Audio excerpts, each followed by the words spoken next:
And this is in real time, taken by an individual. That is Real time? insane. Real time. That's the Arctic. 30 seconds. Wow. That's And impressive. it goes, and you get a total eclipse, Wow. Wow. and it comes back. And it fades out of sight. Do you have to Wow. wear shades for that? I have no idea when that. That is amazing. But that's, Try it one more time. it's stuff like that that makes working in the aerospace industry so intriguing. I'm sure JB can Play it one more time. allude to that as well. But that's why, kind of why we do what we do. I'll So play that it the one more moon will time. rise. Where is it? No, somebody Oh, sent where it are to they us. coming? Do you have any updates on that? Well, no, somebody told me they're having one in Ridgecrest. Oh, I didn't. I haven't seen Neil it. Mail? I saw the JB Neil Mail link. Langford? I talked to JP this morning, but I think it's one of his relatives that's here in the military. So Sean Hancock, It's crazy. Siracosa, said he's seen something, but there's nothing out there about it. Like all the public But meetings. it's just hard to believe how fast we're moving. Starting next We are week. I know they smoking. had Taft with this week and Delano, But anyhow, I want to welcome everybody to Mojave Air and Spaceport. Make yourselves at home. If there's anything you need, shout at me. My name is Todd Lindner. If you can't get my attention, holler at JB. He can get my attention. We got a lot of things going on out here. You know, over the last year, since in the last 18 months now, we've conducted 4 horizontal launch operations. We've conducted 4, 5, 6 straddle launch operations, and we kind of got things worked out with FAA where doing horizontal launch operations. So everybody always said, launching stuff is so hard, it's difficult. We finally get that figured out, and next thing you know, straddle launches wanting to do hypersonic stuff. And it's like, so we just go to the next hard thing, So anyhow, we'll get there, sooner than later probably, but it's just a matter of coordination and effort. But I've enjoyed my last 18 months here, and looking forward to my next 18, or until the board fires me, whatever. And we'll go from there. But I want to welcome you all. Like I said, if you need anything, don't hesitate to holler at us, and we'll go from there. One of the big projects we got going on over the next year, as Richard kind of alluded to earlier, we received about $11 million from FAA for to do the rehabilitation of our runway 1230 project, which runway 1230 is 200 feet in width and over 12,500 feet in length. And one of the things I've learned, I came here from Florida, not really thinking about cold. And they tell me, they said, well, we can't start the project after September 15th. And I'm like, why can't you start the project after September 15th? And he says, they say, because it's going to be too cold. I said, what do you mean it's going to be too cold? They said, well, we're trucking in the hot mix, and by the time we get it there, it's going to be too cold to wet. So long story short, we will not be starting the project until next April 23, probably. And the company has agreed to go 24 hours a day, 7 days a week. Bless you. And so hopefully we're going to do it over about a 50-day period of time. So the runway will be closed for approximately 2 months. That's what we're looking at. And but we've coordinated with everybody on that so far. I think JB already knew about that. We've told just about everybody, and trying to work around everybody's schedules and make things work the way they're supposed to out here. Take advantage of the assets that we have. But we've been very fortunate to gain a significant amount of funding from the federal government, from FAA, and it's been thanks to people like Zach Scrivener, McCarthy's office, the office here, the office in also in Washington. It's been very, very helpful. Shannon Grove has been very instrumental in helping us. All of our representatives and senators have been very helpful. So, it's just put one foot in front of the other and keep, using a little bail and twine, put the whole infrastructure together, and conduct operations, accommodate JD back there. So, again, y'all make yourselves at home. If you have any questions, feel free to holler at me, ask me. I'll try to get you an answer. Thanks. Todd, you mentioned hypersonics a minute ago, and there was a CalSpan was investigating moving Yep. their supersonic or trisonic tunnel out here. Is there any latest news on that? Because I think we've got some Between us and interest. Midland. What's that? It's between us and Midland, Texas. Midland, Texas. So what do we need to do from China Lake and Edwards and Mojave alignment to make our bid stronger? Come up with 75 million.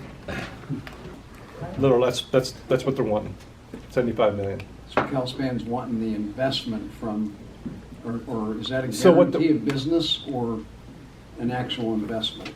That's an actual investment. So what happens is, what he's referring to is the fact that CalSpan, a company, CalSpan stands for Cornell Aeronautical Laboratory. It used to be owned by Cornell University. It was purchased privately. And the folks who've purchased it have, turned CalSpan into basically they're a testing facility for aerospace components of all types. And so now we're really starting to move toward the development of hypersonic vehicles, right? So in order to test a lot of these components, they would like to have a wind tunnel that's capable of testing the hypersonic speeds. There is a wind tunnel here on the West Coast. It's operated by the Naval Postgraduate School. It cannot test at hypersonic speeds, number one. Number two, it can only test a section, something like 8 inches by 8. It's very small. This, what we're talking about, is a wind tunnel that could test sections that were like between 4 and 6 feet by 4 and 6 feet, which is a lot bigger, a lot better. So CalSpan has this unit. They're refurbishing it. They're having all the parts rebuilt, reconstructed. It's in a million pieces right now in Northeast New York. But in order to move it, and they would really like to establish a CalSpan West, a Western campus, if you will. It's going to cost. They estimate the cost of this unit at $150 million. What they're looking for is a partial or half buy-in for that piece of equipment. And looking at it on paper, I think we can get to the 75 million by means other than dollars and cents. Between we're working with a couple of different companies as it relates to providing solar power, microgrid technology, things like that, as well as some incentives that we can get through California CalBiz. Name of the organization, right? Them, and as well as the state proper. So we're going to see what happens going forward. We've submitted a proposal laying out everything that we could do. They're like I said, I think it started out with 8 proposals and they've narrowed it down to 2. And so I think the one area that we are lacking on, or if you want to call it that, is the fact that the folks in Midland, they've got the University of Texas, Texas Tech, and Texas A&M behind them as well. So that doesn't help us. But at the same time, those are institutions. That's great, and I'm not putting down institutions at all. But what we do here is we do a lot of research and development, but the research and development is not at the academic level. The research and development we do is at the commercial level, which is significantly different. And so, I've been working with the folks at Stratolaunch, the folks at Scale Composites, and the other entities here on site that can assist us with that, including AFRL, Air Force Research Lab, and the Department of Defense and Space Force. So, there's going to be a lot more chapters to be written on that before it's all said and done, I believe. It's of high interest at China Lake. Well, hypersonics is an area that we're not way ahead of the Chinese and the Russians. And No. China Lake, NASA, you mentioned AFRL, Dan and Edwards. There's a huge need here on the West Coast, and those guys, all three, I think, supported you in your original RFIP or whatever they were, their original inquiries about doing this out here. And we offer any support we can give to generating the level of interest and use from those entities. The government is hesitant to say, but we can encourage a way to do that. Yeah, you know, you say, we might as well call it, say what like it is. We're behind. We're so far behind the Russians and the Chinese that relates to hypersonics. We're behind in a lot of areas. That's one. Had a conversation. We're very fortunate here that we're part of the Commercial Spaceflight Federation. As a part of that, we sit on the advisory council to the commercial, to the National Space Council. The National Space Council is headed up. The National Space Council is chaired by the Vice President. Secretary of State sits on it. Secretary of the Air Force. You know, a lot of the big military appointed cabinet folks sit on it. We were in a meeting, and the question came up regarding the militarization of space. And the Vice President asked the Secretary of the Air Force, in your opinion, you know, in 1972, the United States signed the Outer Space Treaty saying that we would not militarize space. The treaty said the only thing we would do in space would do those things that would further our environmental arc, right?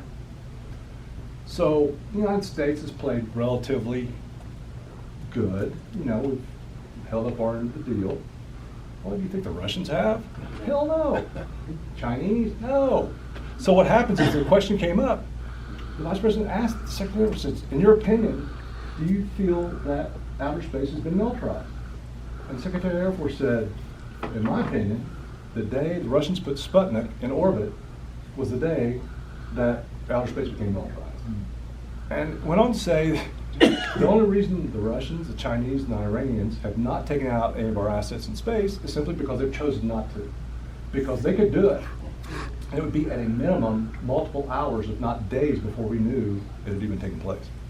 And everybody's jaws just kind of hit the floor, you know, couldn't believe what we were hearing.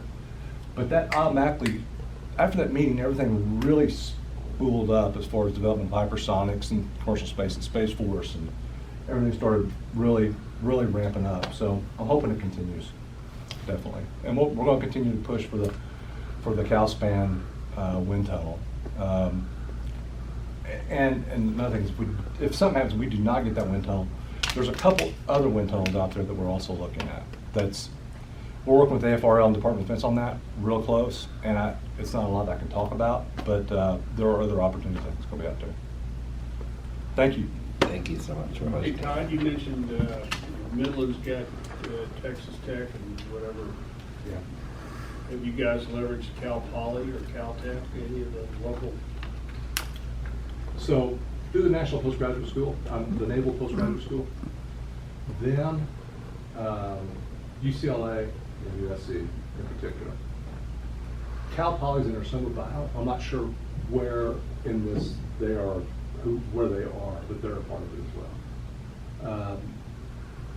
You know, for us at this point in time, we're kind of in a holding pattern where we're waiting for a response from Calspan to tell us what the next step is going to be. Do you know Lou? Lou Knox, yeah. You know, Lou's a good guy, and he's very approachable. And he's the guy that owns Calspan. I had a meeting with Stu Witt this morning, and this is one of the subjects that we were talking about, and he was he's very good friends with Stu as well.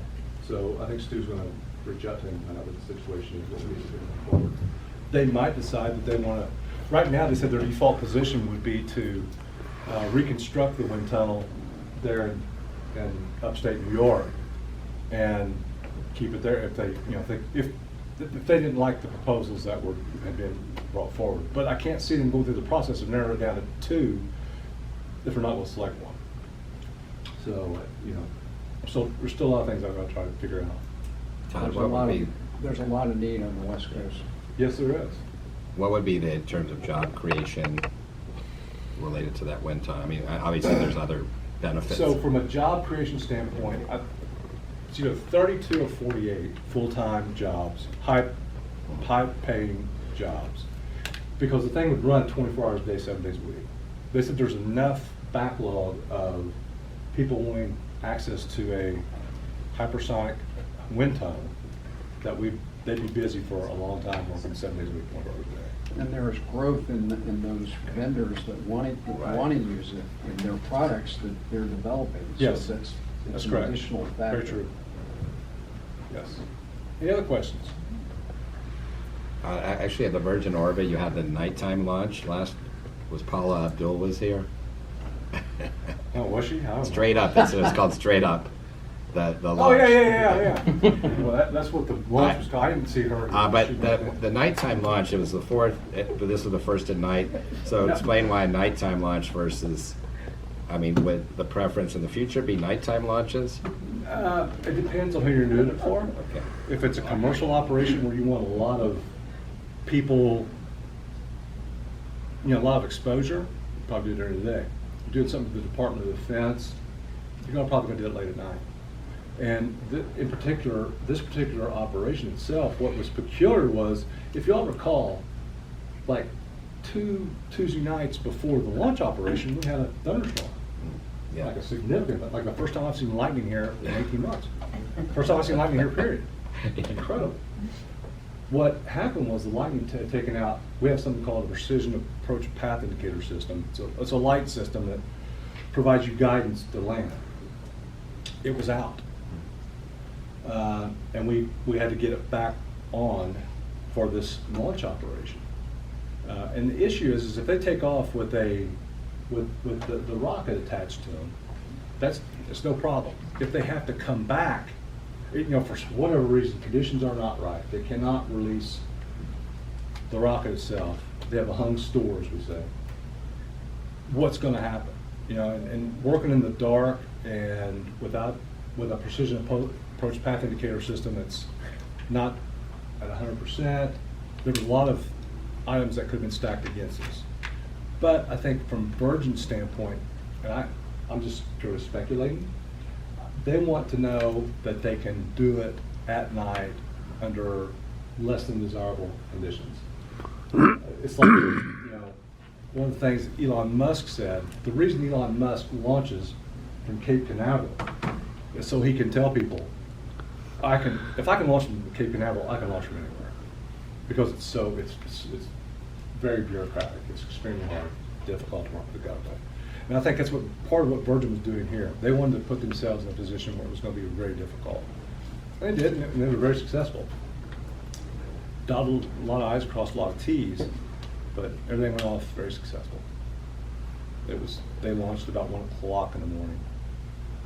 Anything upcoming we should be aware of happening that you can tell us about? Well, actually, the next Virgin launch is going to be in Cornwall in England. So we're helping the folks in England to prepare to accommodate the Virgin team as they move over there to conduct that operation.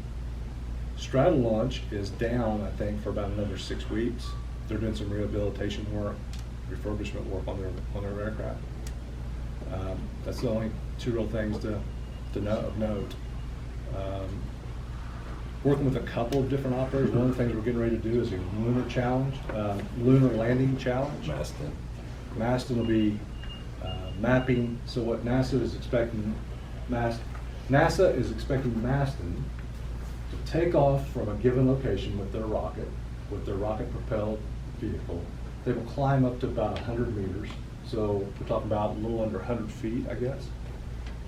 Fly about 200 meters in an area that we're preparing that will be very similar to the surface of the moon.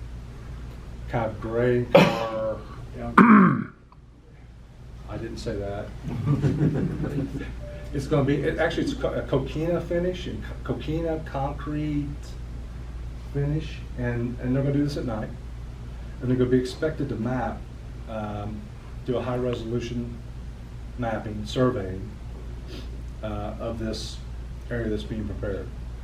And so once we're done constructing it, NASA will come out and they will put their seal of approval on it, say this is going to meet the needs, and then turn Maston loose on it. Again, that'll be a nighttime operation. Yeah. That's about the level of excitement that's going on here. Hard to top that. you forget about how cool it is when you're right in the middle of it. It's kind of like flying. You're flying some of the most incredible aircraft in the world, and you're so wrapped up in preparing for the operation itself and conducting the operation, you forget how cool it really is. And you have to stop and have someone like Richard Chapman remind you. Sorry about that. No, that's cool. Well, thanks so much. You're very welcome. I guess we need to go around the room and introduce ourselves. So, Richard Chapman, Kern Economic Development Corporation. Karen Macedonia, City of Cal City Council member. Joe Brennan, field rep for Kern County Supervisor Philip Peters, District 1. Dave Janis, Channel Lake Alliance, and I don't belong up here, but Richard recruited me in the absence of our mayor and staff members who are busily preparing resolutions that are overdue today, and they didn't have time to leave. Zach Scrivener, 2nd District Supervisor in Kern County. John Joyce, Rosamond News. Kelly Bearden, CSUB SBDC. Cal Rossi, Southern California Edison. Susan Wiggins, City of Tehachapi. John Curl, Alta One Federal Credit Union. Edward Martin, Edmond South Tehachapi Valley. Good afternoon, I'm Chris Persons with the Kern County Superintendent of Schools Office. I'm William Wong with ABM Building Solutions. Hi, Laura Lynn Wyatt, District Director for Kern County Supervisor Zach Scrivener's office. Jessica Davidson, Alta One Federal Credit Union. Lydia Cheney, South Street Digital, Tehachapi. Chris Lowe, Alta One Federal Credit Union. Lisa Shepley, Rosamond School Advisory Council. Lisa Brown, Director of Education for the Flight Test Museum Foundation. Jim Brown, President and CEO, National Test Pilot School. Alan Shirky, Golden Queen Mining. Renee Rivera, California City Chamber of Commerce. Eddie Zamora, Executive Director for Kern County Nations here in American Northwest. Shannon Hayes, Cal City PD. Johnny Merlo, Kern, Office of Emergency Services. Georgiana Armstrong, Kern County Office of Emergency Services. Great, got a full house here. Thanks, everybody. Well, let's get started. We've had one addition, Kelly Bearden with Small Business Development Center. So, do you have a PowerPoint, Kelly, or? I never showed a PowerPoint. Okay, I'm well, very proud of that. in this case, I will defer if you'd like to give an update, and then I'll take the rest of your time. Well, good afternoon, everybody. It's been a few months for me, and I'm stoked to be back. Just a few things that are going on at the Small Business Development Center and how they relate to innovation and technology, which is the theme.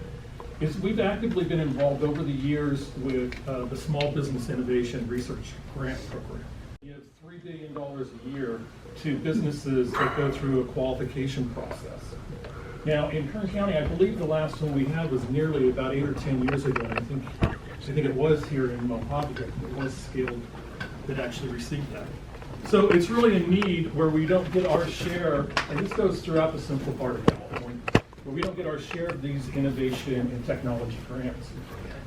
We're hoping to bring a lot more back to this. Before the pandemic, we did a 2-day seminar in Ridgecrest, and we wanted to get more active in this because, again, it is $3 billion, and there's a lot going on with Congress right now in this program as they look at some of these companies that they have funded that have gone over and have actually, according to some of the senators on the Business and Entrepreneurship Committee, they have actually been courting Chinese and other foreign investment. So there's some changes going on in there, but we're going to be doing more, and we're going to have on our webinar next week, our webinar Wednesday, which will be our 123rd consecutive, we're going to have Cameron Bruce, who was the business development manager and who has worked in SDIR, was instrumental in getting us on base and trying to do some things. And hopefully this program is going to change a little bit because it's too much driven down by the government and not enough where there's enough brought up by entrepreneurship. So that is one thing that we're really, from that perspective, that we're doing. With some of our smaller businesses and people want to start businesses, the state of California has a program called the Dream Fund, the California Dream Fund. And right now they are giving $5,000 or $10,000 grants for business owners or wannabe business owners. They have to be startups that go through a process to where they go through a training program. They go through actually one-on-one consulting with one of our SBDC consultants. and they write a business plan, and then they apply to the state and they receive either $5,000 to $10,000. So that program has been continuing, and of course Richard knows we've been working throughout this year on the Kern micro grant. It's actually the state of California micro grant program. The Kern County iteration is $2,500 for the smallest, neediest, and oftentimes the most vulnerable small businesses that we work with. And there's still funding and time to sign up and to get an application in for that particular program. So that's about what we have going on. Thank you. And I have copies of that for, again, any business under 5 that was impacted by 5 employees or less by COVID. And if, believe it or not, it's a 1.5-page application from the state. So if anybody knows a business or yourself or others, let us know, and then we'll be processing those ASAP. Great, well, thank you. I will go, I have my props, so now if my props work, probably need to turn it on, right? There we go. Operator error? Yeah. Always. So I don't have copies of these, but we really like, you know, the main thing, I always love to show this infographic is about Kern County's economy, that diversity, but also, frankly, look how many, you know, these are East Kern. Hopefully the icons are correct for, you know, space shuttle, and we got a Ridgecrest one in there. But I think even our own residents don't realize how diverse our economy is. We're the 3rd most diverse in the country. And a lot of it has to do, frankly, with the East Kern, what East Kern brings to the table. There you go. I'm just gonna stare. Okay. Sorry, I don't even alert. No, I'll try to go through these. So these are some of the things we love to show and to promote our area. So oil, just why is this slide up here? Well, of course, I know Zach may talk about in terms of the importance of this industry, but we updated this sheet because for the first time ever, we were under 100 million barrels of production a year.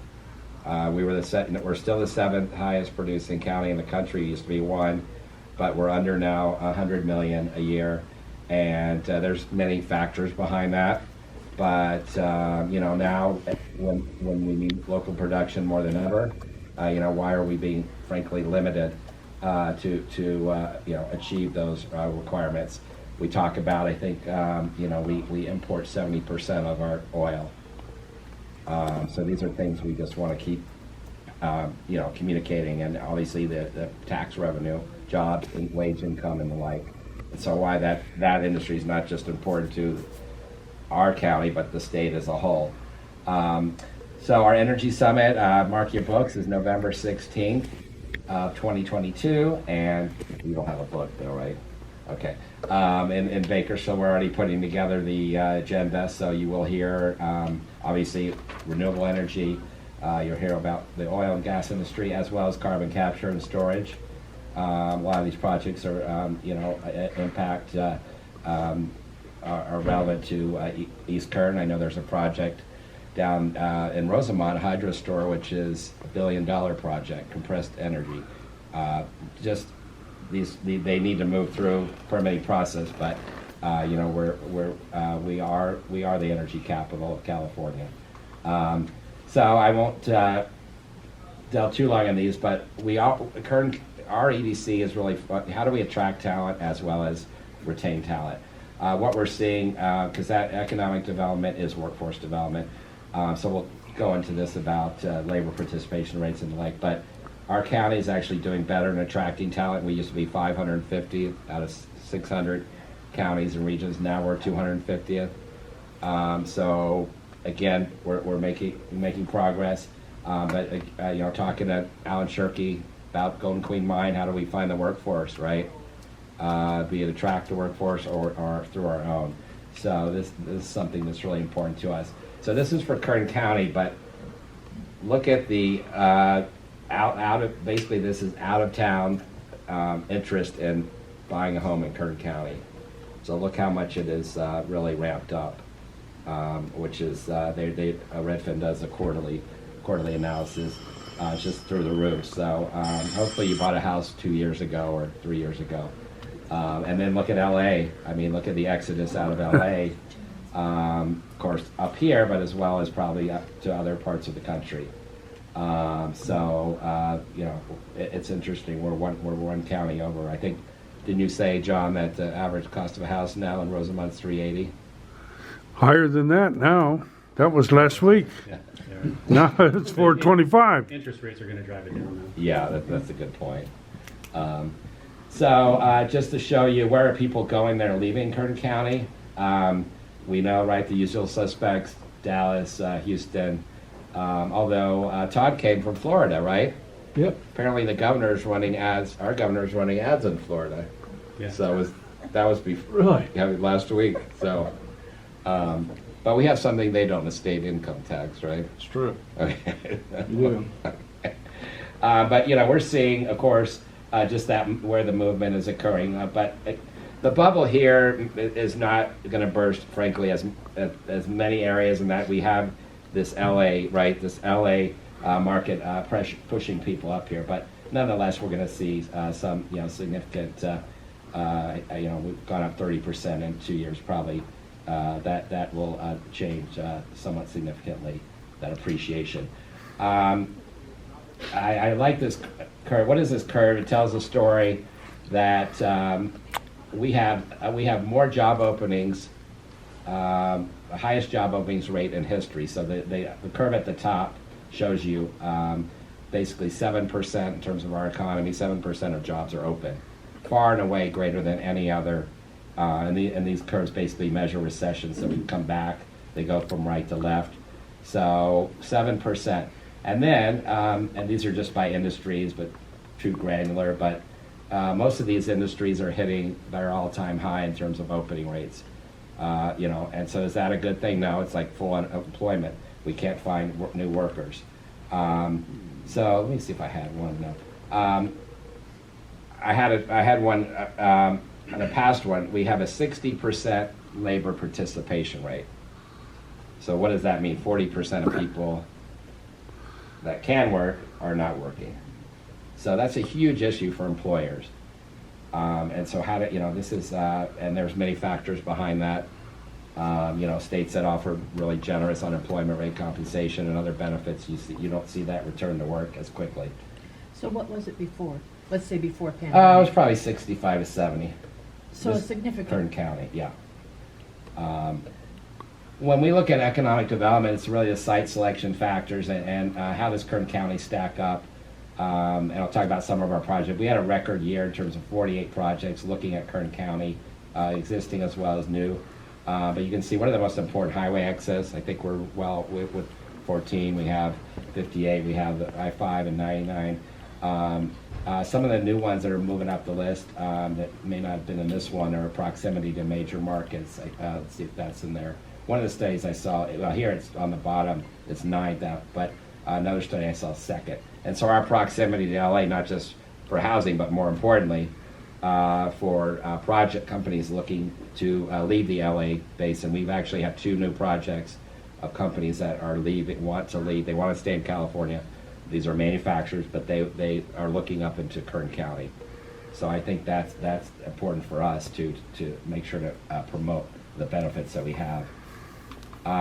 So usually our board meetings, I have this list. I haven't shown these here, but if I had shown you this list a couple years ago, most of the projects would be logistics. And we know that most logistics go in West Kern for the labor shed, for that north to south corridor.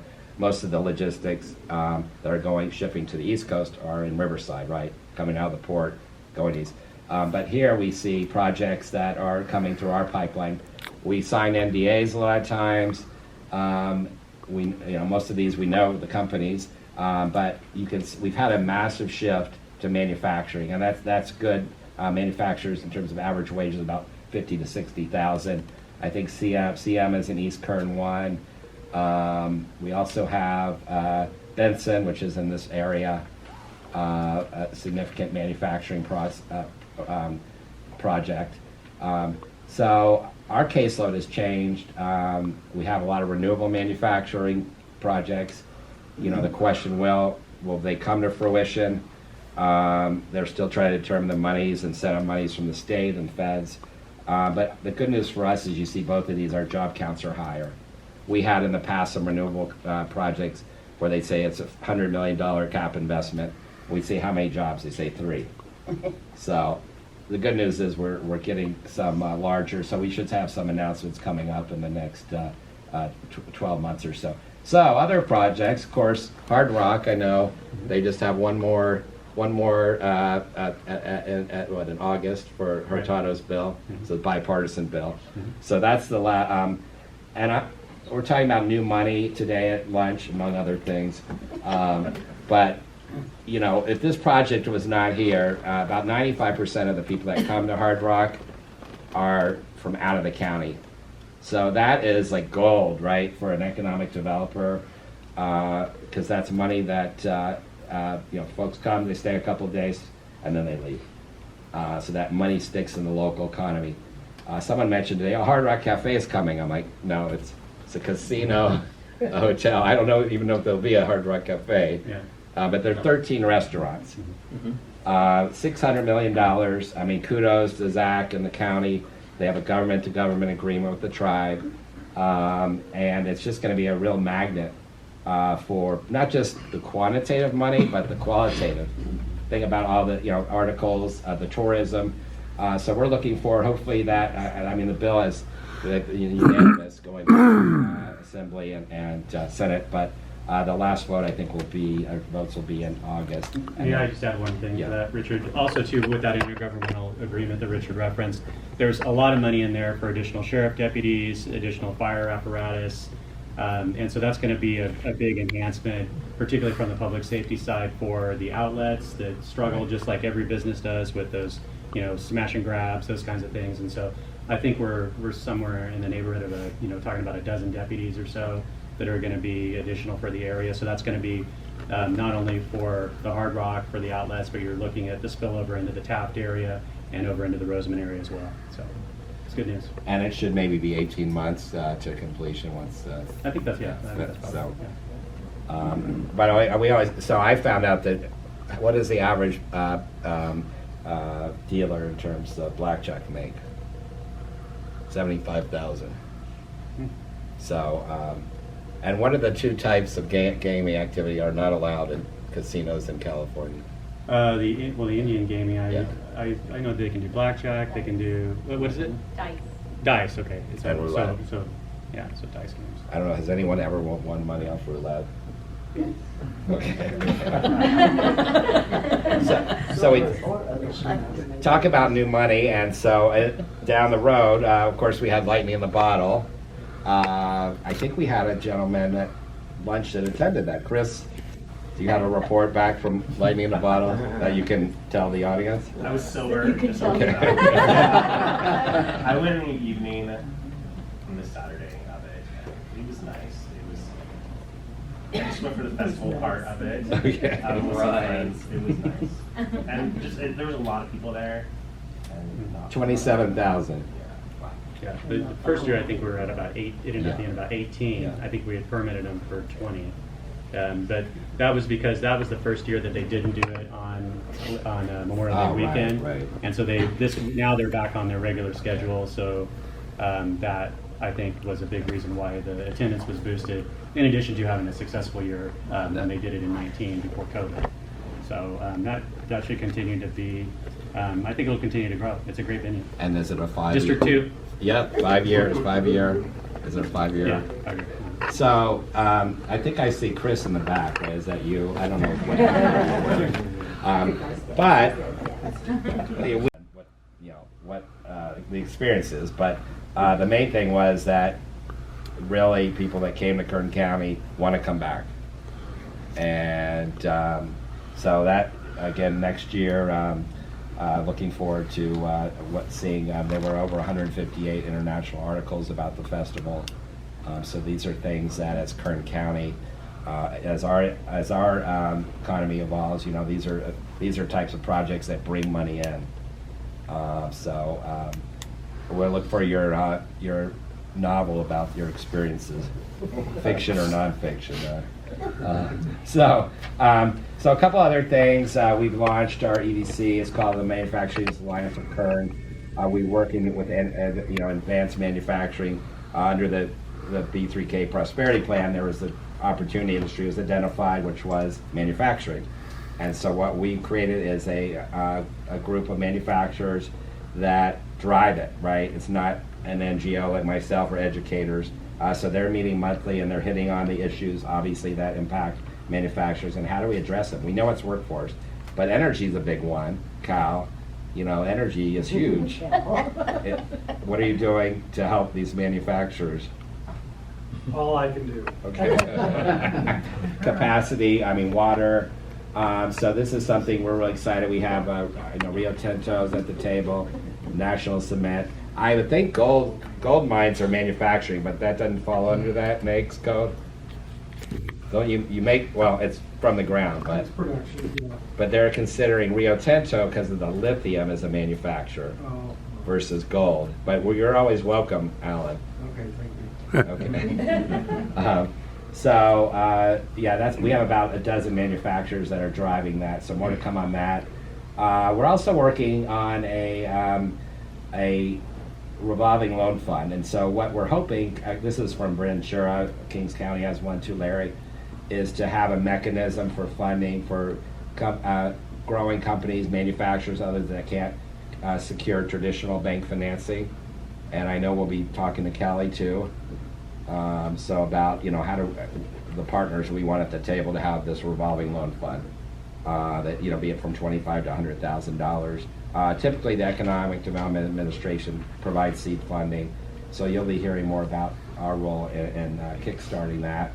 And I think I brought some copies of our, do you have a copy of this yet? Or? Probably in the office, yeah. We have copies of our market overview. And then quickly, we'll go through this quickly, our foundation Career Expo Symposium will be next year on April the 28th. I know, Chris, do you have anything to say on East Kern? Yeah, we're... With Superintendent of Schools. Yeah, hi, good afternoon again. Chris Persons with Kern County Superintendent of Schools. We've really been excited the last year or so as we've kind of revamped our college and career programs and really started to address the issue of inequity with access to some of these support projects for Eastern Kern. So we're looking at next March hosting our first ever Career Expo for Eastern Kern here at the Air and Spaceport. We've got the Stuart Witt Event Center reserved for March the 3rd. We're working on vendors, but we're hoping to host 1,000 6th through 10th graders here from Ridgecrest, Tehachapi, Mojave. We're also reaching out into the Antelope Valley to see if they want to jump on as well. So we'll be contacting local vendors and local businesses to come and give some industry experience for kids. And we'll be there. KCSOS is providing the main sponsorship this year, but we're also looking for additional sponsors going forward in future years. So have more to report on that soon, but we're really excited to be able to offer something in East Kern so our families and our kids on this side of the county can get that direct hands-on career exploration to really kind of get that experience of what different careers could be like. We're going to run simulation booths, we're going to have businesses, we're going to have all kinds of stuff. Maybe a DJ, trying to work on a DJ. But it should be really good. So it's going to be March 3rd from 9 to noon, and kids will, I'm in touch with the schools in those areas, so kids will have to come as a school group. So it's not open for parents to drive up.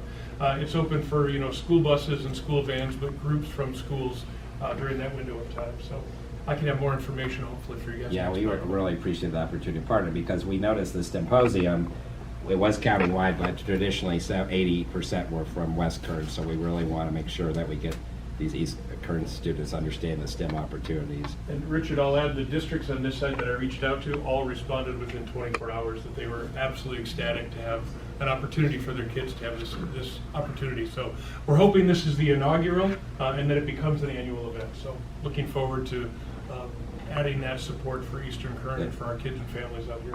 And they weren't excited about the DJ? Well, I'm excited about the DJ, so I'm hoping they will too. No, they'll be very excited about the DJ. Oh, yeah. I know, Richard, you were excited about the DJ. Got moved like Jagger. A little confused. What's the context of March 3rd to April 28th? Great question. March 3rd is going to be here at the spaceport, so it'll be specifically targeted for districts within an hour or so of this location. April 28th is going to be at the Career Education Center for Kern High School District in Bakersfield, and we tend to get event. Separate event, but just regionally trying to make it easier to attend because none of our Eastern Kern districts, very few, can make it to that event, and it's just so powerful for kids to hands-on, see themselves and meet people in the industry and all that stuff. So we're excited to be able to spread it here.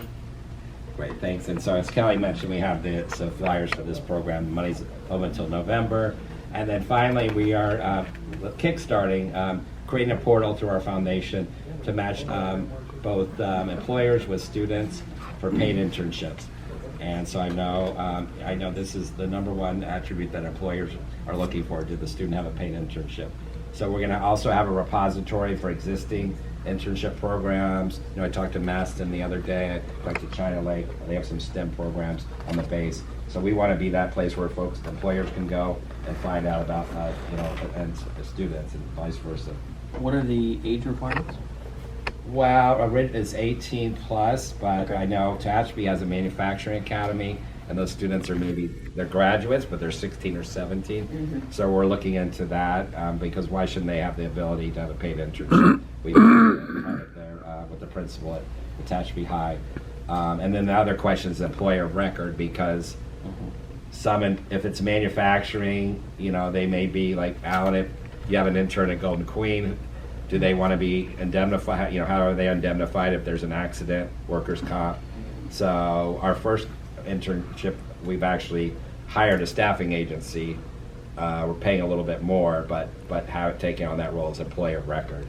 So these are other things, where the lawyers always get involved. But anyway, you can see, we have Energy's our first one. This is a ag tech company startup in Bakersfield, and they're hiring a kid that went to the CTech Center, Career Tech Center in robotics engineering. So he's, I think, 17 or 18, working for this startup company. And then, of course, the stats on why, 70% of these interns are going to get full-time job offers. I mean, they've worked at the company, and I guess, I'm not sure what the other 30%, but that's a pretty good. That's a pretty good rate. So I think that's it. So you'll see more about that. Kedc. And by the way, the students, these 16-year-old students designed that logo, Kickstarting Careers, and so we had a competition for that. So amazing. I think the future is bright, as much as we, analyze things, machinations of Sacramento and others, but I think, there's a lot of promising. So we're all invited to our member dinner by the river in Bakersfield, J.H. Ranch. I know, Cal, you were there last year. Representing PG&E. Okay, that was a joke. Well, thank you. So, hopefully you're on E-News, and thank you. Sorry, I had to stand up. Okay.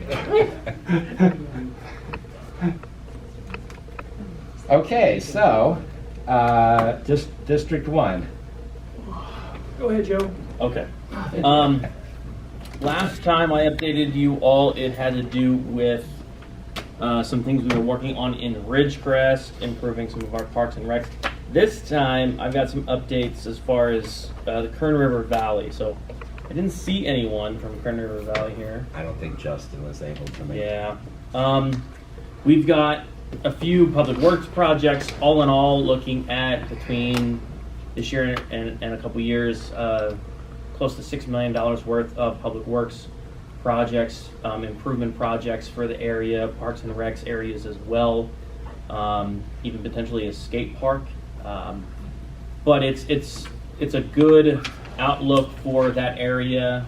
We definitely want to focus on some of the more on the improvement side for what we have there, rather than some of the expansion side of it. The dam project, I'll say that nice and slowly, the dam project. There's a certain phase of that that's coming to a close up there, and then there's going to be an additional portion of that to be completed, but that's going to impact our water for Lake Isabella.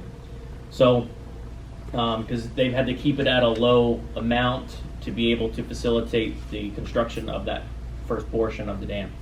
So, part of this is investment in the area, and the supervisor is really keen on making sure that that area gets a lot of love and attention. It's our largest unincorporated area for District 1. So if you're over there, please We just did a resurfacing project on Lake Isabella Boulevard. It's been kind of a struggle with getting some of the materials, obviously because of COVID, but we actually, in this process, this project in particular was supposed to be right around $3 million. It ended up costing 1.5. So we've actually saved a bit, quite a bit. What's the lake at, what percent? I think we're not quite at, what was it, a few years ago, Supervisor, was down to like 30,000 and we had to import. Yeah, that's the minimum, I think, is the 30,000 acre feet, because that part of that's ours, our Exactly. water, the county of Kern for recreation, that we require that it's maintained, or we trade it out and they have to get it back in later years. So the last time I checked, I think it was right around between 70 and 80,000 acre feet. So, but like I said, we're and I think they stipulated this, the Army Corps of Engineers would not be releasing as much water as they've had to be to keep it at a low level. So even though we're in a drought season when we want to be careful, it's right now it's not at a point where we need to go back to where we were a few years ago. Sure. As far as District 1 East Kern, that's the gist of it. If there's any questions about anything recently, I know the supervisors have made some decisions. I'll defer to Supervisor Scrivener on what he wants to talk about with that, but unless there's any other questions, that's all I have. I have a question on the next phase of the dam. Will you be able to hold more water? Is that what you're saying? Well, so to be specific, the first part of it was just it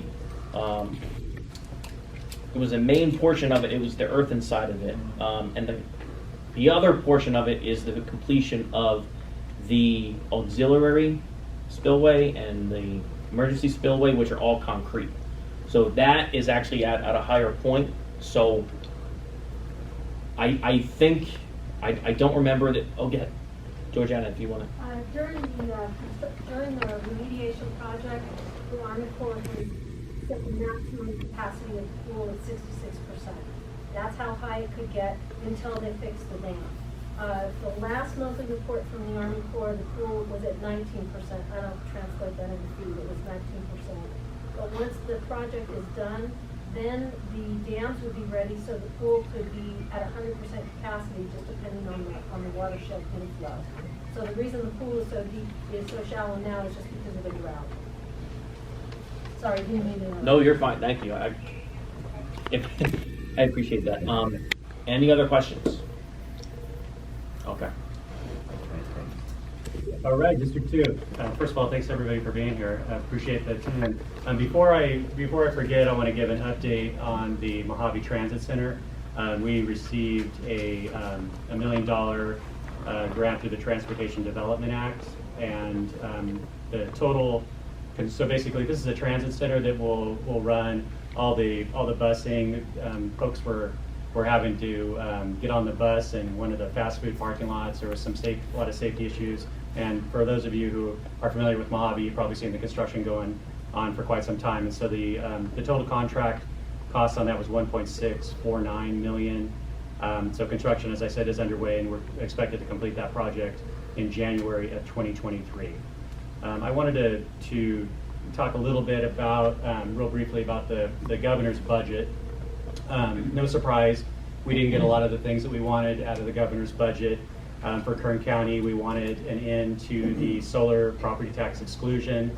They're not supporting that as far as the majority party in Sacramento. What they are supporting is a bill that's being run by a Senator Hertzberg that is running for LA County Supervisor.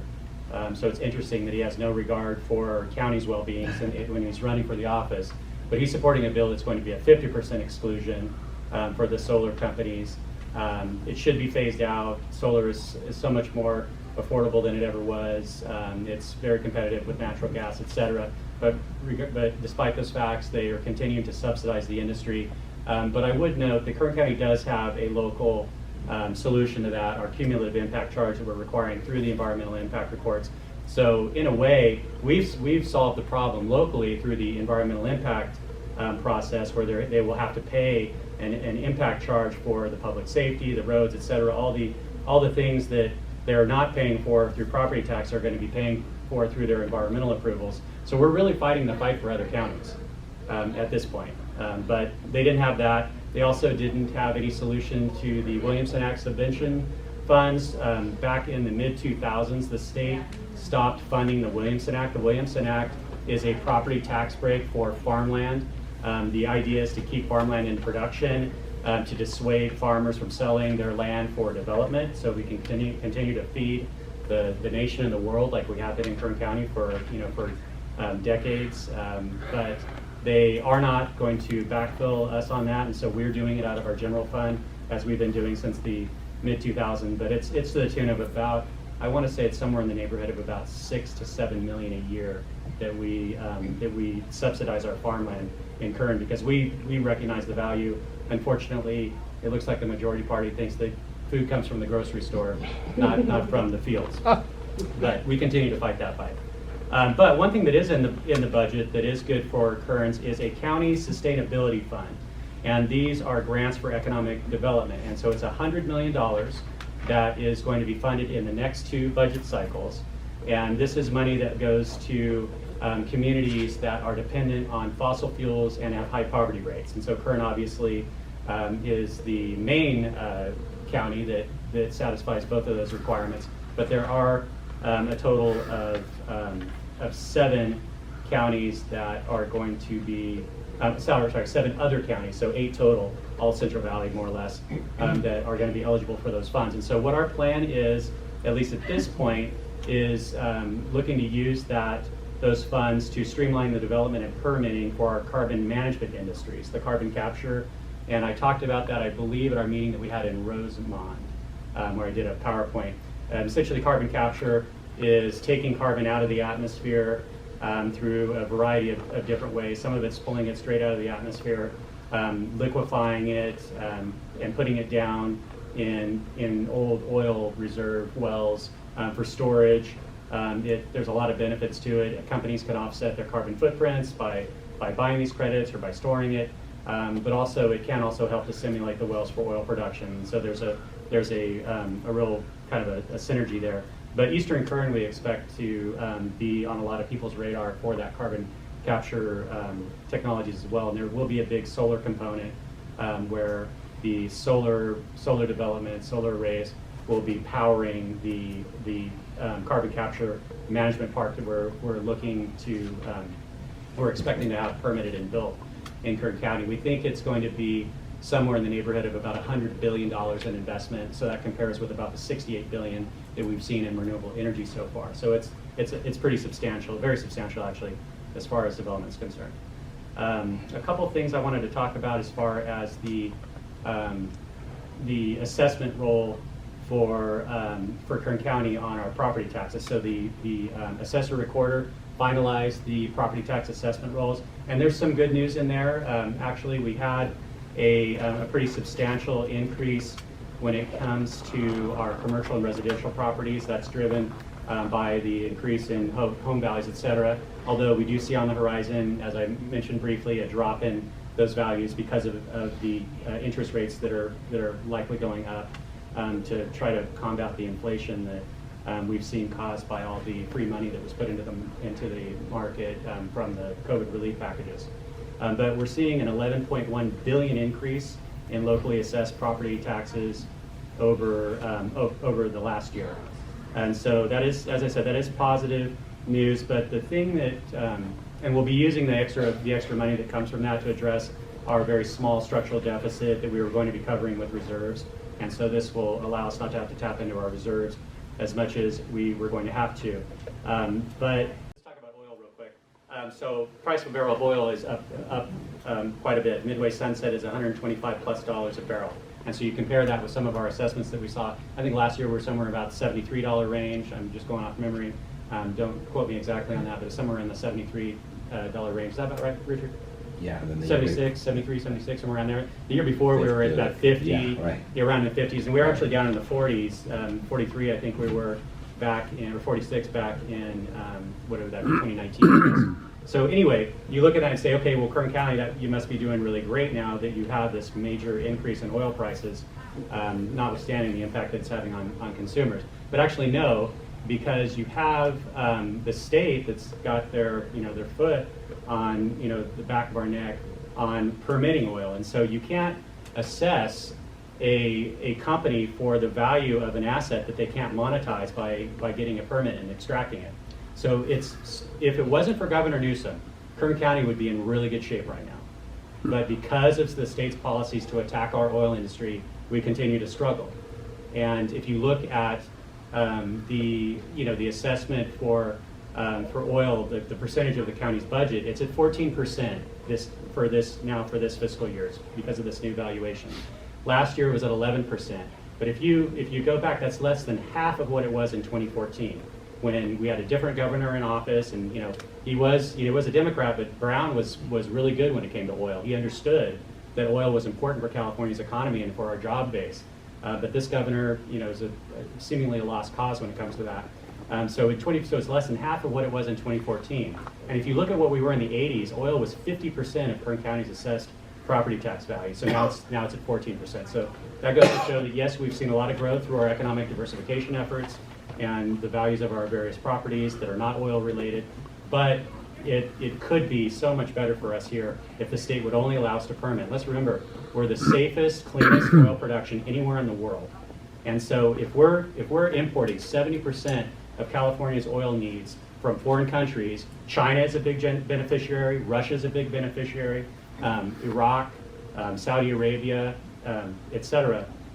Why would we not be producing at home when we can get the tax base from it and the job creation from it? Instead, let's import from countries that don't like us and have terrible terrible environmental records and human rights records. It makes no sense. But that's the agenda of the far left.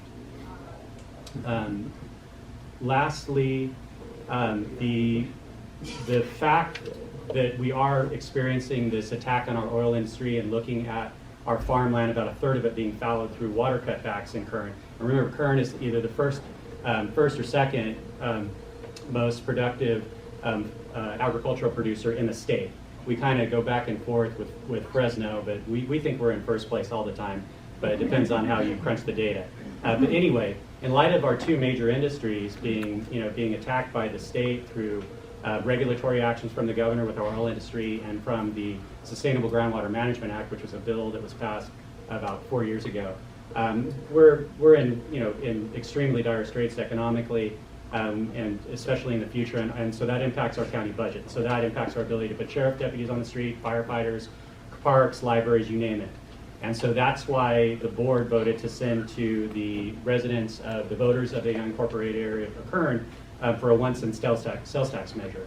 And so that would increase from 7.25 to 8.25 the property tax, the sales tax in the unincorporated areas. And so if you, just to give some context, for those of you that live in Rosamond and Mojave, and if you're shopping in Lancaster and Palmdale, you're paying 10% there for sales tax. And if you're going to shop in the city of Bakersfield, you're paying the 8.25, Ridgecrest 8.25, Delano, Arvin, etc., Taft, those are all at 8.25. So the only places that aren't are the city of Tehachapi and the county of Kern, essentially, in the whole county, that are still at 7.25, which is the minimum that you charge for sales tax. And so we're going to be doing a series of workshops that are going to be giving people information, facts about the measure and why it's on the ballot and where the county is in regard to our budget and what we see in the future. We think we've been tracking, and we think since 2014 that we are dead last when it comes to property tax growth when you compare it to all the other 57 counties in the state. And that's because of what's been happening with our oil industry and Newsom, chiefly. That's the main reason. And so we're looking at finding ways in which we can continue to provide the services that folks expect and deserve. And so those workshops, check your social media, check the newspaper, those kinds of things, because we're going to be doing workshops in every single community in unincorporated Kern to get the word out and give information to folks about the sales tax proposal. So, does anybody have any questions? Yes, sir. Yeah, our water engineer informed us that no new permits have been issued for the San Joaquin Valley since the moratorium from recent in late May. Is that true? Well, we have been working. Yes, the governor did. He did mandate new policies when it comes to permitting. But fortunately, in working with the local farming interests, water districts, et cetera, the county administrative office, in conjunction with Kern County Public Environmental Health, they have worked out a process to start allowing those permits. But it does require coordination with whatever GSA, groundwater sustainability agency is that are developing the GSPs, the groundwater sustainability plans. It does require coordination with them to make sure that it's not going to impact the ability for those various GSAs to come into compliance with the net zero water extraction versus what's being replenished. So there was progress was made. I don't know, Joe, you got anything else on that as far as your office? That I know of because the supervisor Peters is on the in Ridgecrest, and I'm on the one in Kiwama Valley. It's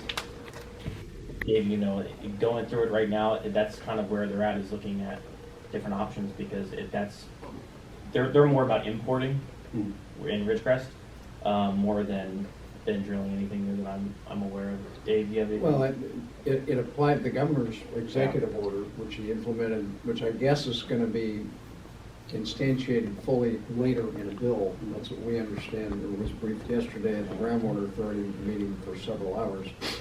Applies to domestic wells and commercial wells in the non-incorporated or any area in the basin. And it simply took the permitting. It used to be done by the county in the county areas, and gave that additional responsibility to the GSA, or in our case, it's a groundwater authority is the formal name of ours. It gave them the responsibility to check the well drilling permit, so to speak, to make sure that there was no impact to the water table under Sigma, which is what established these GSAs.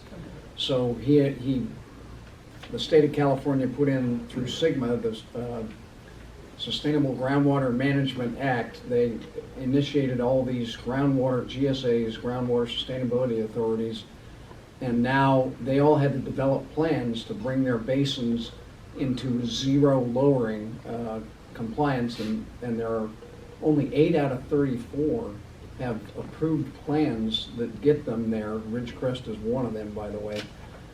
They've got to make sure that they check the block that drilling this new well isn't going to impact your plan and therefore the water table in your valley. And so we took basically a Xerox of what the county process is, because our plan gets us to zero. Therefore, we don't have any additional considerations beyond what the original requirements were. For those plans that are not in place yet, or don't have a zero balance that was intended to allow growth, because we're importing water. So we're going to buy back any additional water that folks take out of the valley is going to be bought back. They're going to pay for that imported water. And I'll talk about a big announcement that we got on that yesterday. So for us, it has no impact. It could have impact in some other communities that have not been adjudicated yet or don't have an approved plan for the groundwater sustainability plan called the GSP. And lastly, just 30,000 foot level, there was a lot of concern among the ag districts when this first came out and when the first iteration of the process. Unknown caller. Public Health Environmental Health, same agency, same director. And so I had a lot of folks from the various GSAs and some water districts who were reaching out to me. I know they were calling other supervisors too. But to his credit, Ryan Alsop, our CAO, worked with environmental health and with the agencies and has come up with something that I think everybody considers workable. In our community, the big concern was for the water district, was it going to restrict their ability to put in new wells for all the municipal users and the folks outside the municipality that they serve? And the executive order exempts them. So no, it's not going to impact them. And that relieved a lot of the misunderstandings yesterday that made it contentious. Speaking of impact, Zach, the Fish and Game, they were weighing in on the Joshua tree designation as endangered species, Right. and it was a 2-2 vote, I believe. Yeah, so it's gonna come back. What, in October? I mean, how would that, obviously East Kern, if Well, it could have big ramifications on some of the projects that are out there. You know, it's not just solar development. I mean, there's other big projects that are in the process for companies on the east side of the county that it could have big implications for. But I think the recommendation was not to designate it, but it was a split 2-2 vote, so we'll have to see what happens when it comes back. And we put comments on the record, obviously supporting not having it designated, and so it's, we'll have to see. And the Governor's Summit, Cal Forward's Economic Summit's here in Bakersfield in October. Mm-hmm.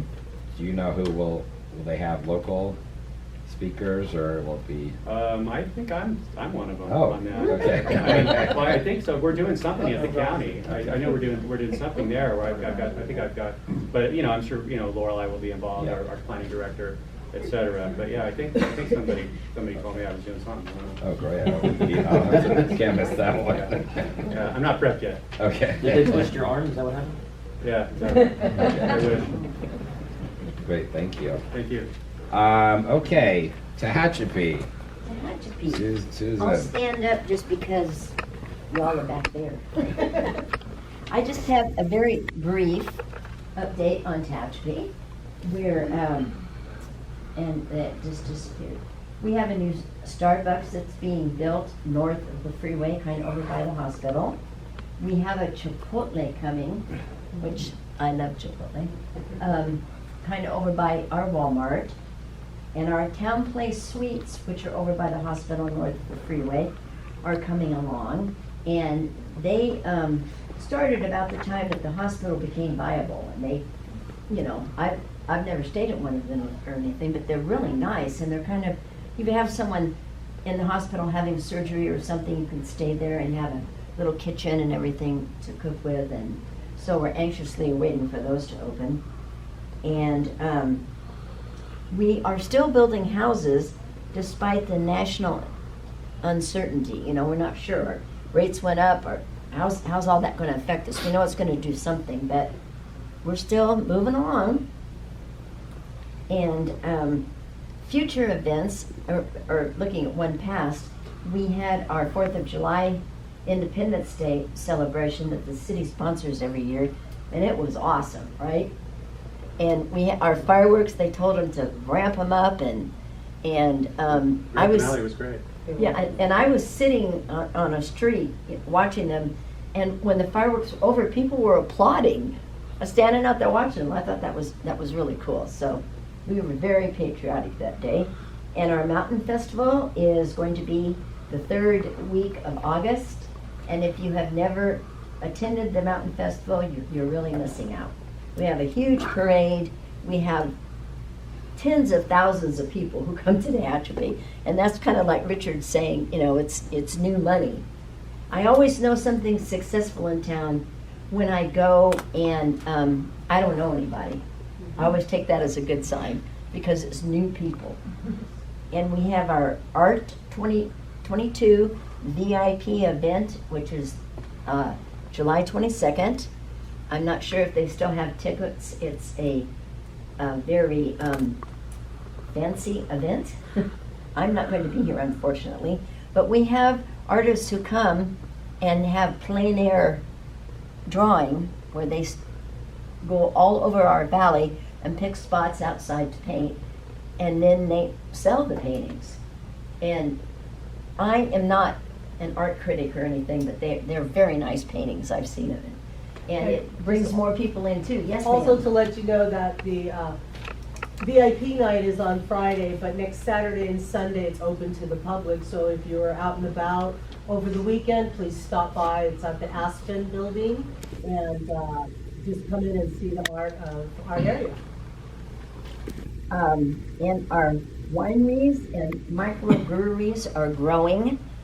I grew up in Mojave, and if you'd have told me at any time during the 50 years that I lived in Mojave that I was going to be able to go drink wine at a winery in Tehachapi, I would have just laughed at you and, you know, said that's not someone I want to hang around with. They don't know anything.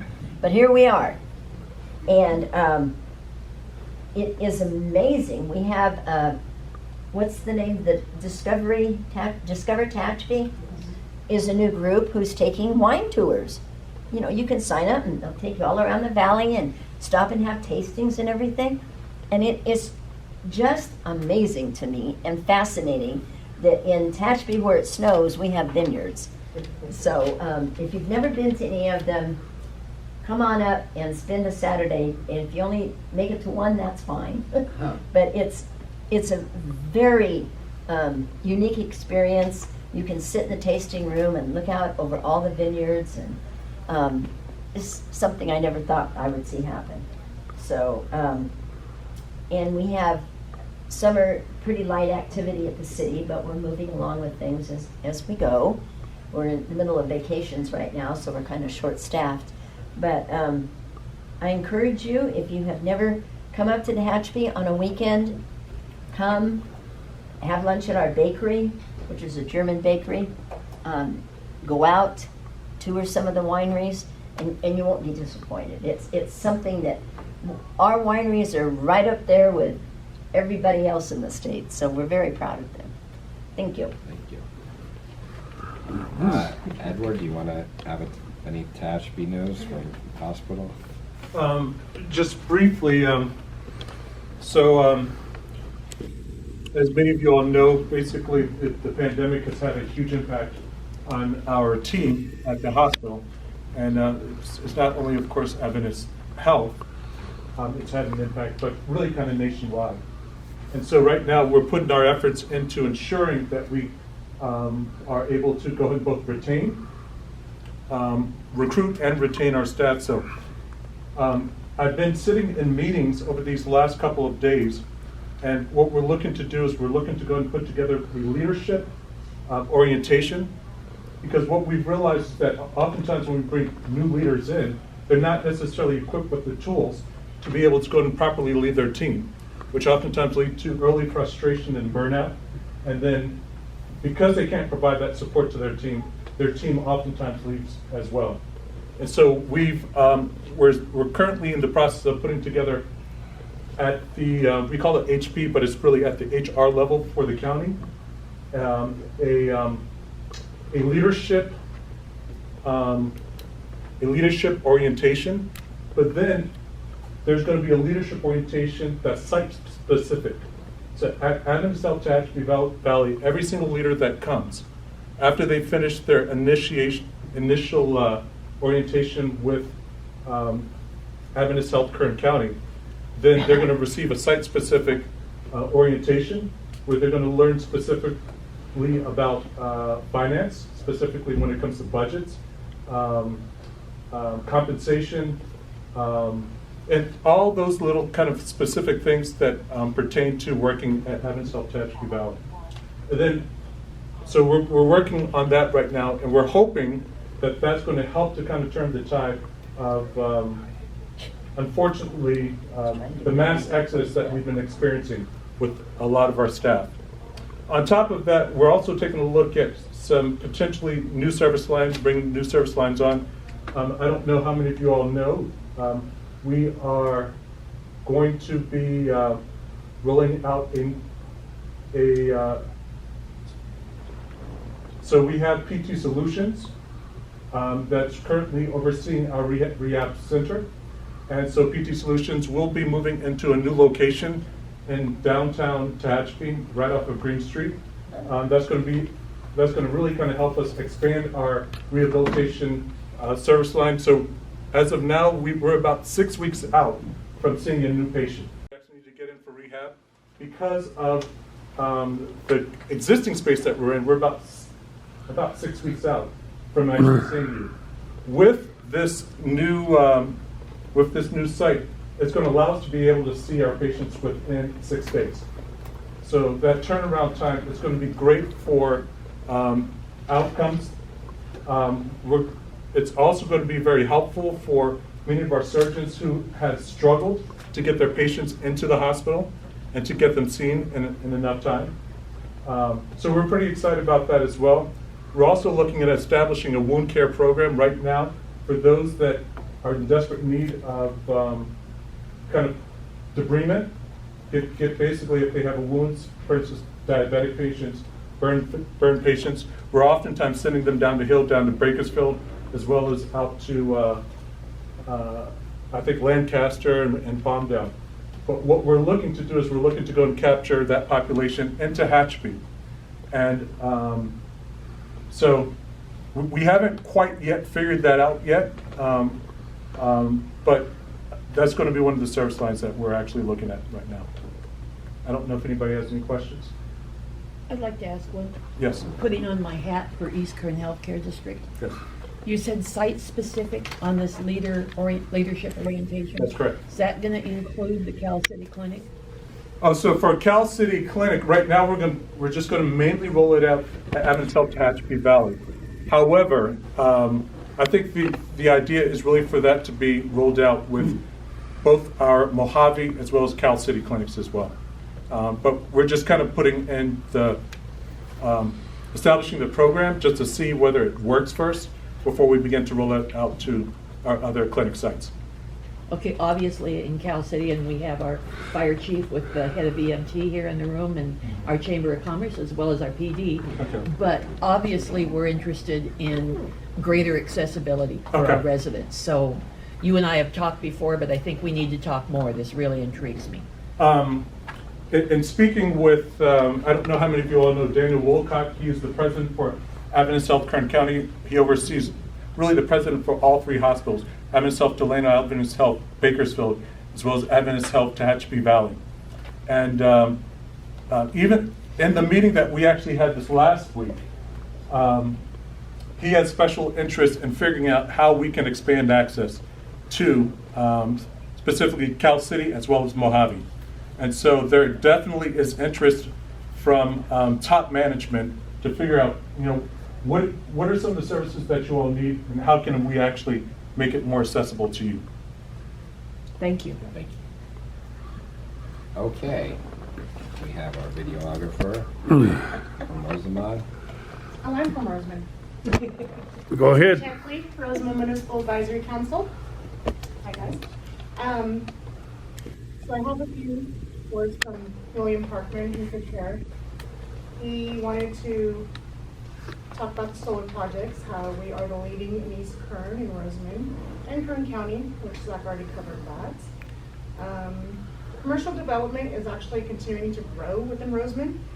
We are seeing a lot and we're very excited. Right now we're working between 25th and 28th Street West.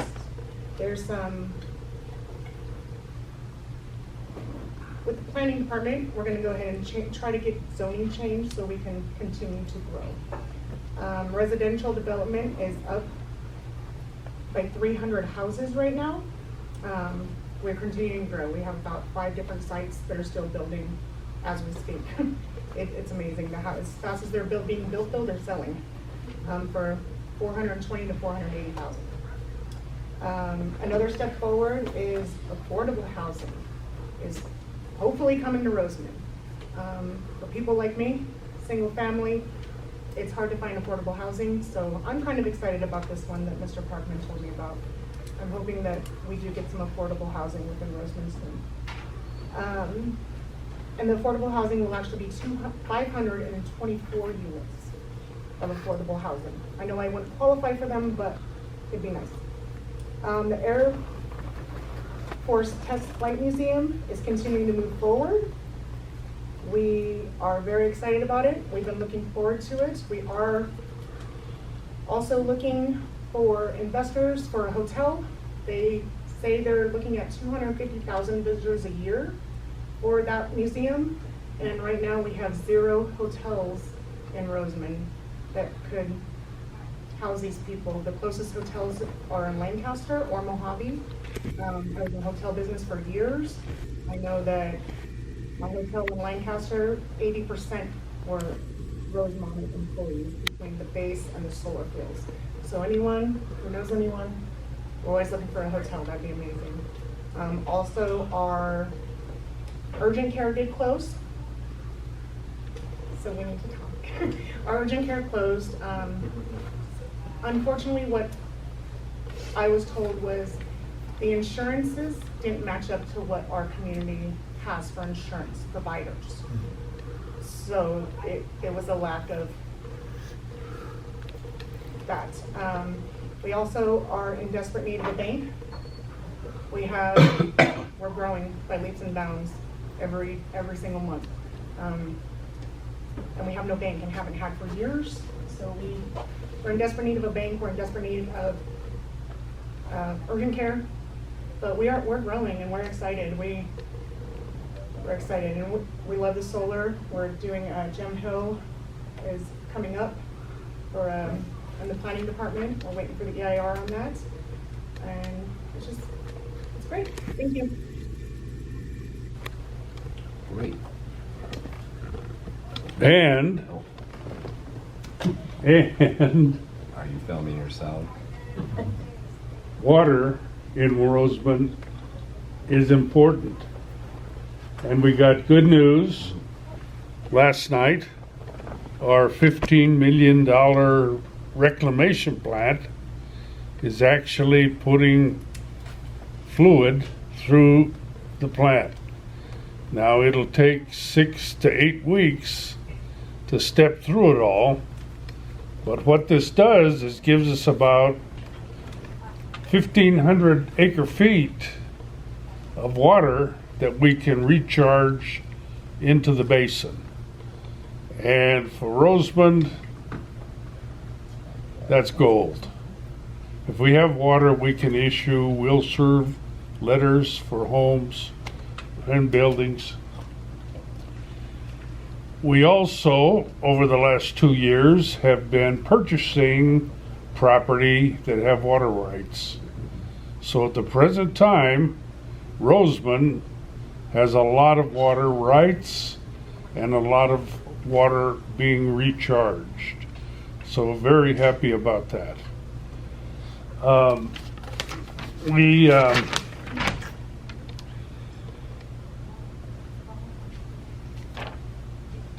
We took the Rosamond News took a tour of the Golden Queen Mine at the invitation of Alan back there, and learned quite a few things.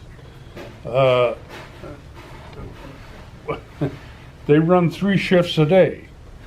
They have 80 jobs per shift. Is that right, Alan? Something more or less? So that's a lot of people working out there, and they're working every day and every night for Kern County. Even more exciting, I asked the boss, I said, well, how much ore is here? They're mining silver, gold, and aggregate. And he said, well, we just did a study, and it looks like we have enough ore at least through 29. That's pretty good. That's 7 years from now. And he said, we've discovered some veins that look even more promising than what we're digging now. So that looks like the Golden Queen Mine operation will be around for some time. But most exciting is that Alan is going to come to Rosamond High School when the school gets back in and tell them what it's like to work there, what they can sign on for with only a high school diploma, $21 to $23 an hour with no training. Alan will train them. So he's going to come to our Rosamond High School when we get back running and offer that. Best of all, 4-day weekends every weekend.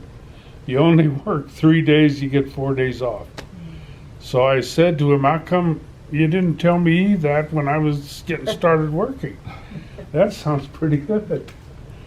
But the Golden Queen Mine is in good operation and supplying workers and money flowing through the whole community.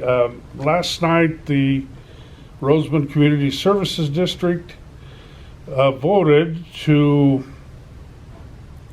have Kern County collect water and sewer fees on the property tax bills twice a year. Now, a lot of people didn't want to do that, but they do because their bad debts are less if they do it that way. And the final thing that Rosamond has to offer is the Armed Forces Day Parade, September 21st, Saturday. And it usually is very well attended, and we have a lot of participation from Edwards Air Force Base. Thank you for the opportunity to speak first rather than last. We always speak last, but you put us first. Well, you were after Tehachapi. Did you say the 21st on that, John? Or did you say the 21st or the 24th? Saturday, whatever Saturday, that. 24th. Okay, thank you. That's why we have a good supervisor. Thank you. That's why I have an iPhone. Okay, great. We're on Ridgecrest. Very good. Dave? We've got a lot of positive stuff happening too, and I'm here for Eric Rutan, our mayor, and he would be the first to be very high energy about a lot of that. I'm not that high energy. I'm a little bit older than he is, but there are a lot of really good things happening. We just got a Chipotle, by the way, and yes, we like that. Panda Express, I think, set their national record for openings a few months ago. A lot of the Town Place Suites by Marriott is just broke ground. We have a Spring Hill Suites already. We have the Holiday Inn Express is just about, the new Holiday Inn Express is just about completed its construction and will be opening shortly. This is going to coincide the building construction and the opening of those additional hotels, motels in town as the base completes over the next 2 years, really 3 more years about to go, the $4 billion in earthquake reconstruction, which, by the way, that's an unprecedented level of military construction projects that are all on time and on schedule. We had a change of command yesterday for the commanding officer, the Navy captain, who is leading that effort from the Naval Facilities Engineering Command on the base, with base employees mixed in with his team.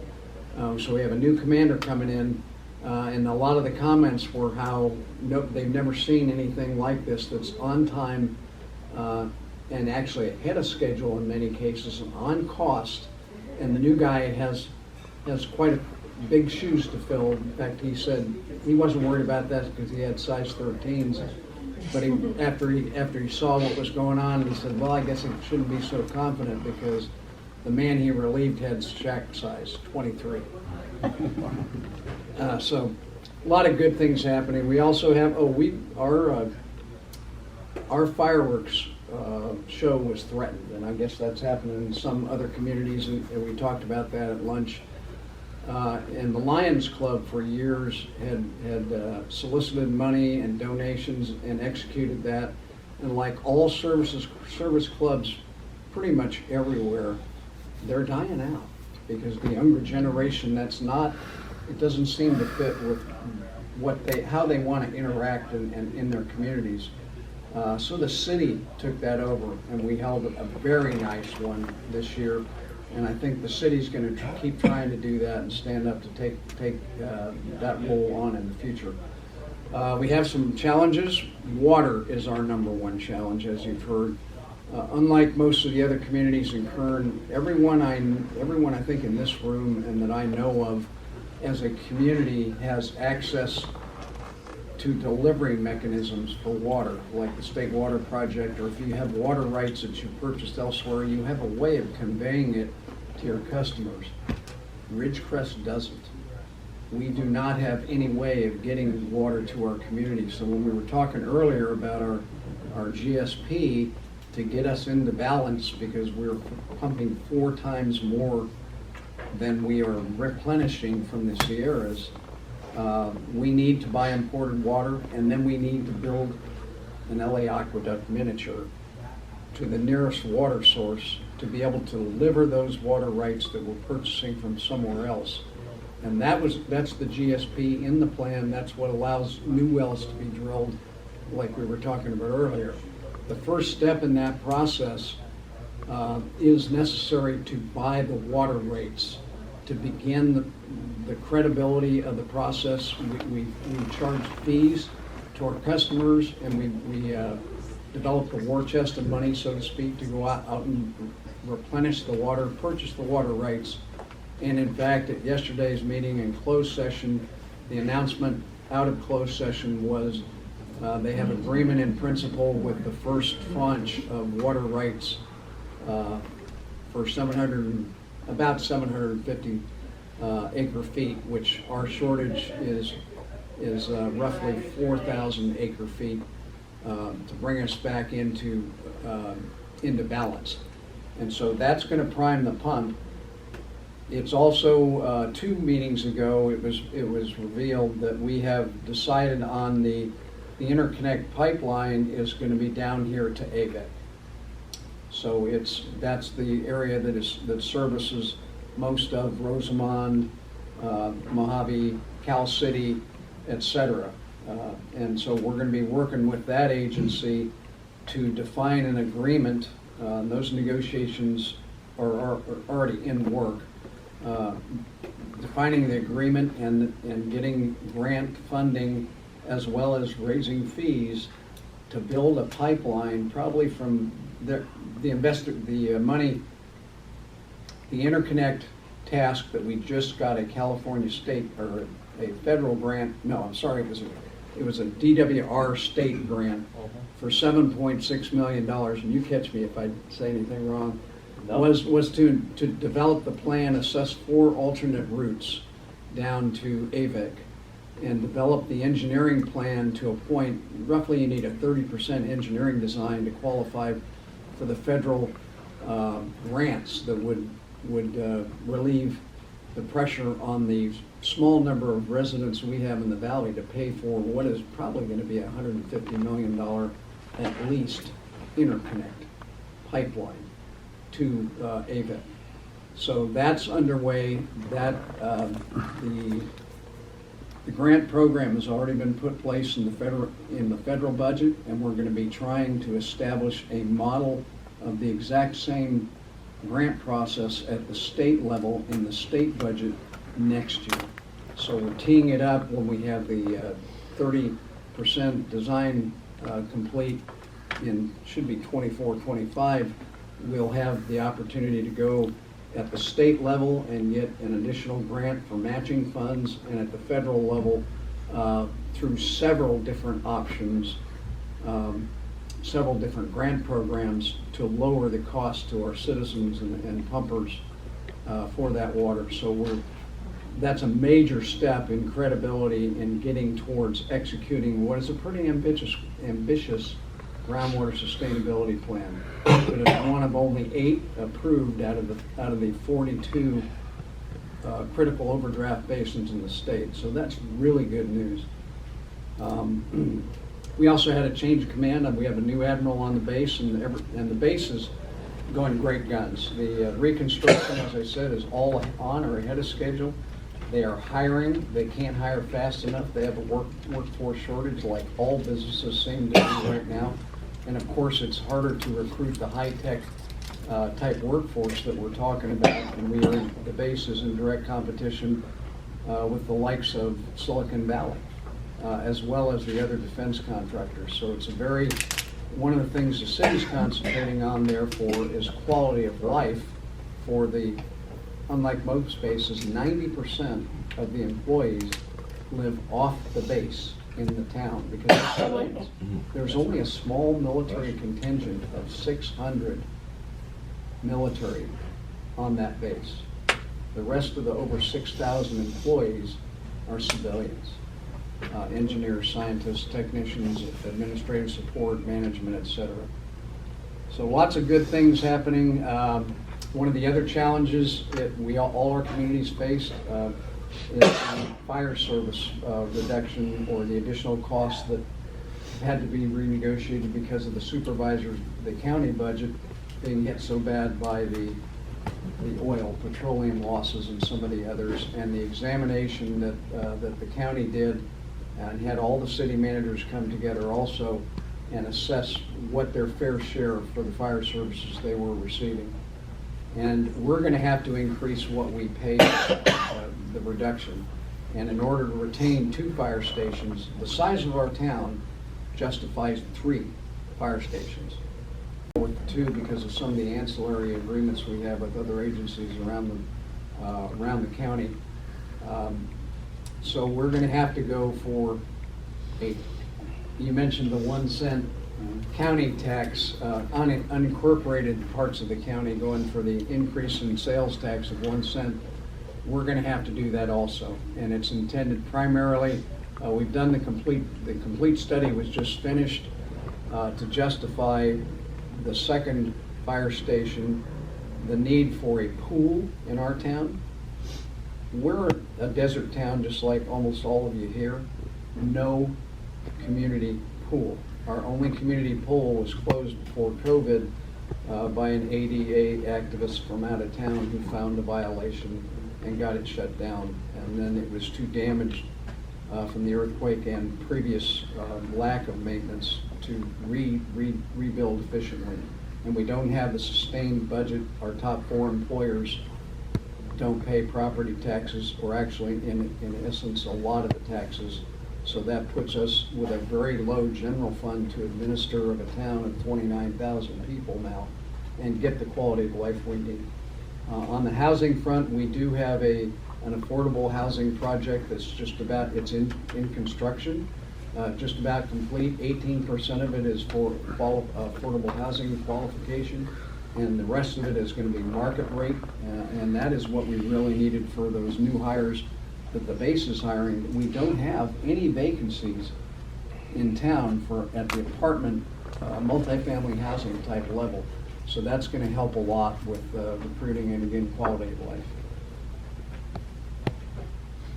I think that's all I've got, but things are going pretty well. We face the challenges, but we've got them with, like you do, the water. Water is our #1 challenge. Water is defined by the Navy as the #1 encroachment challenge on that base, because they've got to have the workforce to do their mission.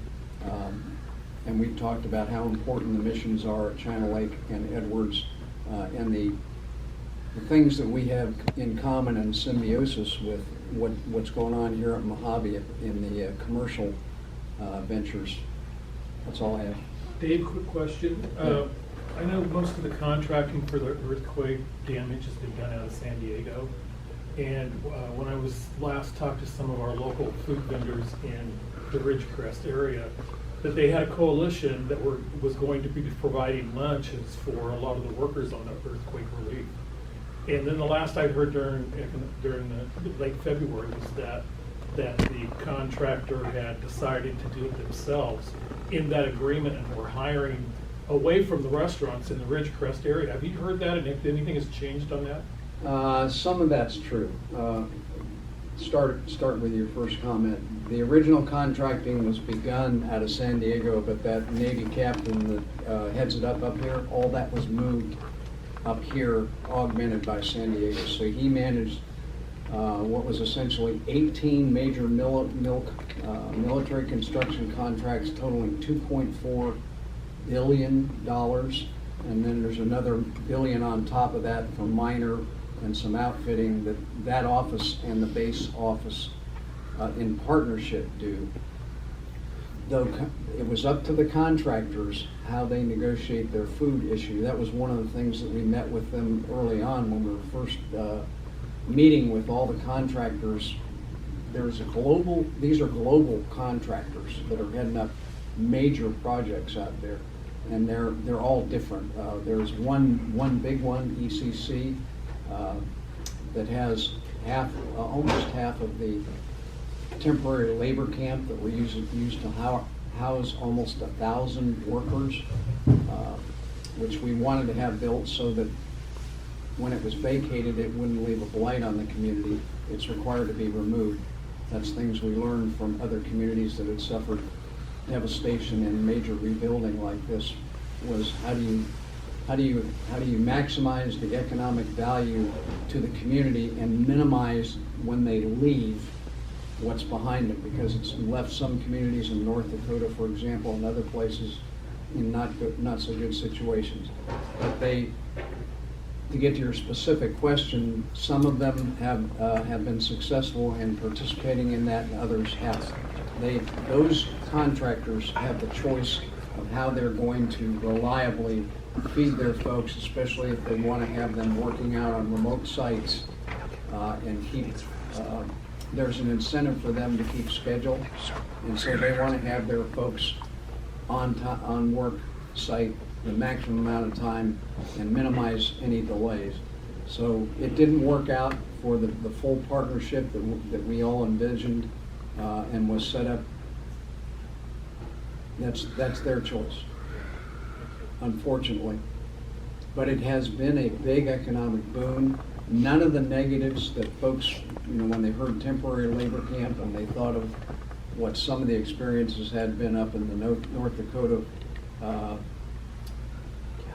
oil field pipeline, those are different types of folks than we're working on these construction projects that had to have, a level of security clearance to even get on base. So it's gone very well. I only know of most of the restaurants in town are doing very well. One just closed. He had a different clientele, but we've done pretty well overall out of COVID. I have to say, the one thing about having our same four employers not pay taxes is they also kept all of their employees working during COVID, so we had much less of a downtime issue. Everybody was working from home, but we had much less of a reduction in taxes, et cetera, from in poverty in the population, because the majority of them are working for folks that were still paying them. The teachers, the school district, for example, the hospital, the base, and Searles Valley Minerals. Those are the top four employers, by the way. Is Monrev still open? I know that's Kelly's favorite restaurant. Not this week, but yes, he's open. He chose to take this week off. Great, well, thank you. It was Max that closed. Oh, Max, okay. And there's a side issue to that. He has a romantic interest in Arizona. Romantic.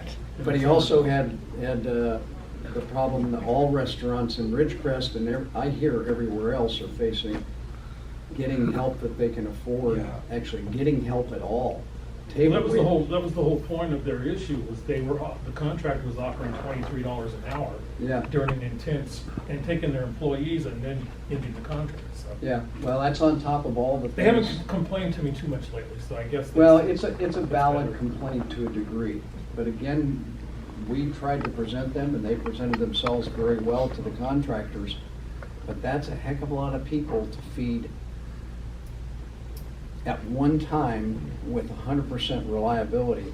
If they were signing on to the contract, they had to guarantee a lot to do that, and that workforce shortage was there without them hiring. Well, I mean, at least you see some cities now, like Seattle, Starbucks are closing because of high crime. So at least the labor issue is a huge issue nationwide, but yeah. I mean, you can imagine some of these cities now can't even have a brick and mortar open without. Well, fortunately, we're a pretty conservative community that supports our law enforcement greatly, but nonetheless, just like everywhere else, our police department is down. We had to raise, one of the budget challenges we face is that our police hadn't gotten a raise in a long time, and we had to raise their salaries to keep them competitive, because a lot of the folks were going to Inyo County, so they can remain the agreement with Inyo, talk about hiring from other places in competition. Inyo County would hire them, allow them to stay in their domicile in Ridgecrest, commute to work in Inyo with a car given to them by the law enforcement unit that they signed up for up there. So you're going to do that to quieter community in terms of things you might run into in law enforcement, and you might make that choice for you and your family to do that. Live where don't move your kids out of schools, get a free transportation, and once you hit the county line, your clock starts. We can't fault that. So how do we compete with that? And law enforcement everywhere is facing a shortage.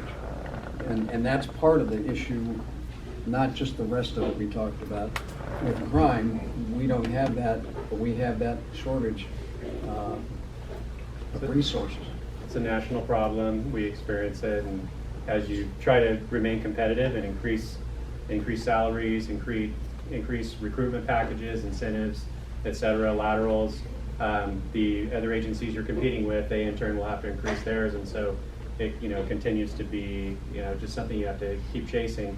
But ultimately, this is a situation where the rhetoric over the last several years from the mainstream media and from certain political interests that have demonized law enforcement, and also in California policies like Prop 47, where you've essentially made theft legal, and particularly in Los Angeles, where you've got a DA that has essentially legalized theft and drug use.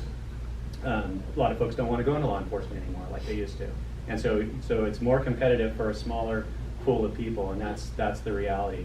And we struggle with it right now. We have 100 funded vacancies in the Kern County Sheriff's Department, meaning the money is there to hire them, but we're losing people to retirement faster than we can recruit, and the pool of recruitment is smaller.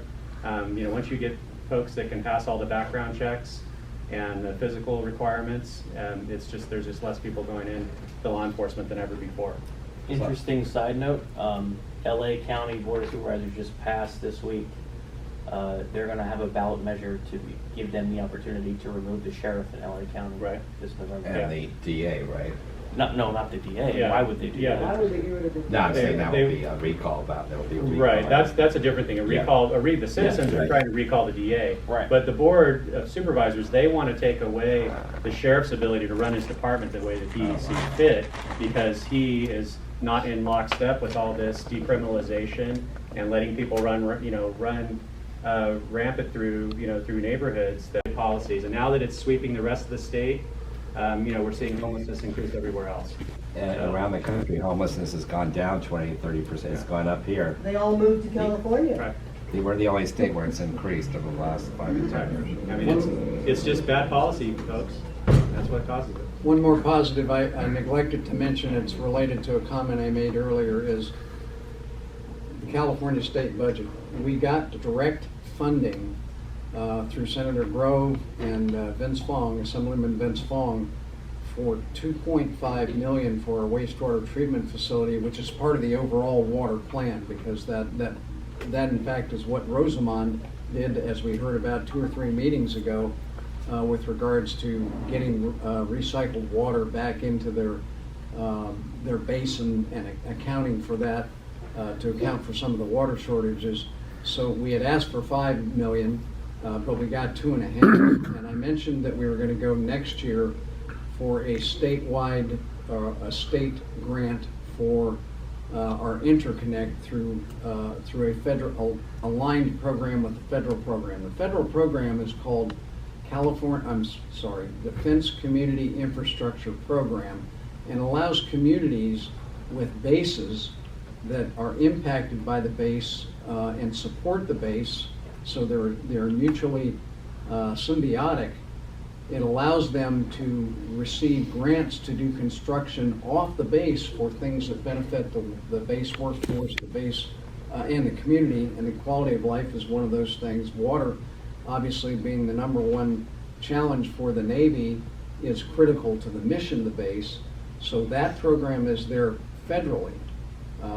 And we are trying to replicate that at the state level. It's a heavy lift in the majority party California Assembly and Senate and the governor's office to get dedicated funding for defense communities. The California Defense Communities Alliance, of which the China Lake Alliance was a founding member, and I'm on the board of that, began an effort this year to get that program in place, replicated at the state level. We failed, but we have a plan we think we can get it through the goalpost next year or the year after. We're hoping we can get it next year. We're going to start that effort at the All California Defense Leadership Summit, which was just announced to be held 29th and 30th of August in Sacramento. And so any folks related to Edwards or communities supporting Edwards are welcome to come contact me if you want to get an invitation or know how to apply for that. Because what we were doing, starting at that conference, is doing a statewide alliance of communities. Some of them don't have a China Lake, an alliance associated with them naturally. But we're going to try to get an alliance of all the communities and their representatives across the state to get this program into the state level, and it's good from a lot of different infrastructure things, including roads, utilities, electrical grids, those kinds of things that the communities around here, like Rosamond and Cal City, might be eligible for.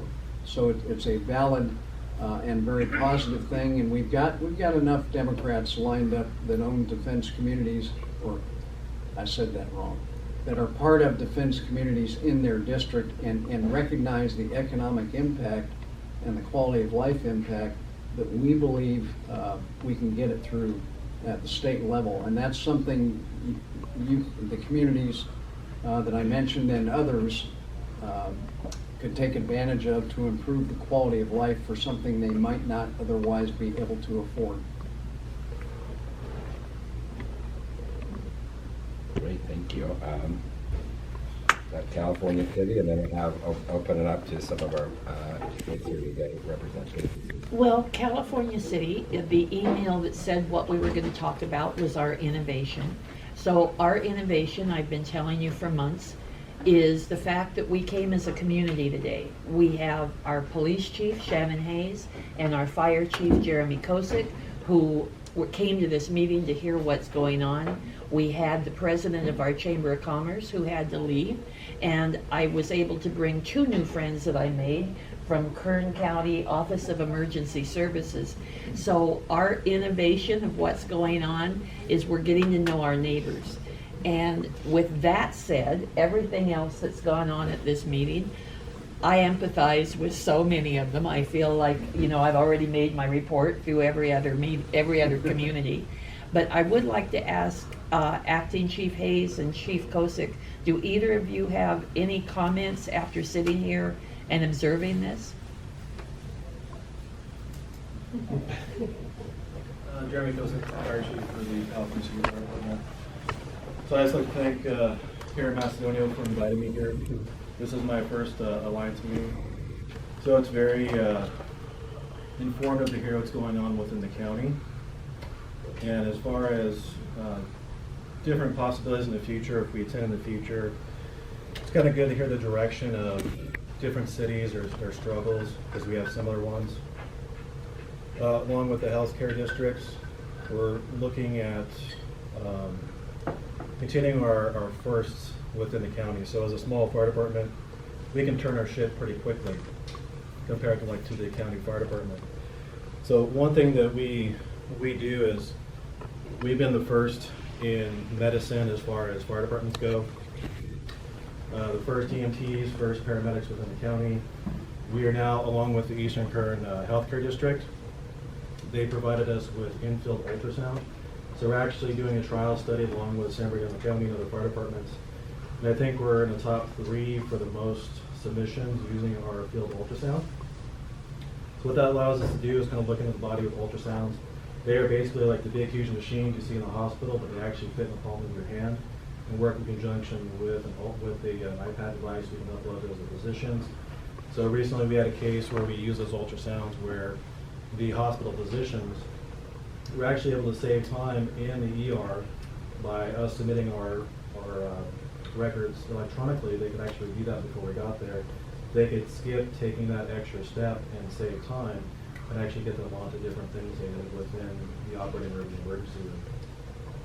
Along with that, it's been in other states, but we're looking at proactively, hopefully, being the first in community paramedicine, so working with hospitals, having nurses in the field with our paramedics to where we can do assessments in the field.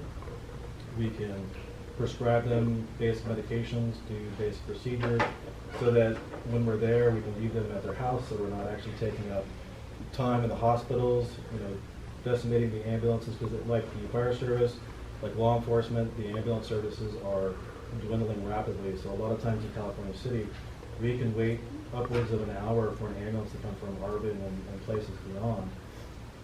And basically it ties up our fire paramedics, because we can't leave until we get a transporting ambulance to take them from their residence to a care facility. So my hope is in the future, if we can work on these things at the state level and even be a trial study, is to have that ability to provide that community paramedicine and be at the forefront of medicine for fire departments and the EMS system in general. But that's kind of just some small tidbits that we can work on, I think, together, and maybe provide some of those avenues with help from other cities and governments and make this a standardized thing. But as far as California City, I didn't have anything prepared as far as kind of what we've got going on, other than we have massive water infrastructure problems like everyone else. It's delaying us from being able to provide businesses, being able to provide support for them. So we're having trouble as a fire department regulating what we're allowing them to build, just based on the lack of water and what the basic code requirements call for. So those things are challenges that we're trying to get around and develop procedures for, so we can still get viable business, so that we can increase our revenues, so we can support public safety and the city in general, the general fund. Is there anything else you can think of? That's perfect. Okay. That's perfect. So I'll just keep it short, but hopefully we'll find back. We'll continue to hit on different issues and bring up other ideas on how we can work together. And if there's anything that I can do for you, please let me know. I'll be happy to provide you my contact information, and we can talk. Thank you. Chief Hayes, do you have 2 seconds of comment? 2 seconds. Like Jeremy said, I wasn't really prepared to do anything here, but sitting here with the Adventist Health people and of course East Kern Health District came to mind. I was part of advisory board for Antelope Valley Hospital's sexual assault response team. So one of the things that some of us have tried to figure out is, one, the jurisdictional boundary between LA County and Kern County, and then the transportation issue we have from everybody, at least Kern, Rosamond, Boron, us. I don't know what the capabilities are of the Ridgecrest Hospital, but looking at a forensic services unit out in Kern County, eastern Kern County, where we have these people that are subjected to sexual assault or violent crimes, things like that need to have forensic health care. And we're not subjecting them to an hour and a half, a 2-hour drive in addition to what they've already been victimized to. So I don't know if that's something we can put into the works to maybe look at as a possibility. But that was just one of the things I was thinking. Thank you. And I think what it all comes down to, it takes money to do all this stuff. And the way we get money is economic development. So, yeah, it does. It takes money to make money. So this is all about how do we increase the benefit, the quality of life, and the issues. And I thank you. Thank you. Great. Well, let's open up. I know we have some businesses. We have Chris and John from Alta One. I know you have some exciting news about the CDFI announcement. So in case folks don't know what CDFI stands for. Sure. Or you're lighting a bottle. So, we were certified as a community development financial institution the last day of May. That was the deadline for those applications. And we're just excited about it. They gave us a huge area. We have a 9-county area. Kern, Mono, San Bernardino counties, Tulare County, Los Angeles County, Orange County, Clark County, Nevada, and Mojave County, Arizona. So they give us this huge area. But it's exciting. What it means for us is Well, we have the huge area, but we really aren't, our field of membership is still the same.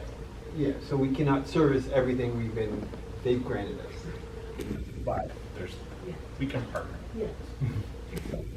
But it's exciting. It just creates a lot of opportunity for economic development in our communities that we serve.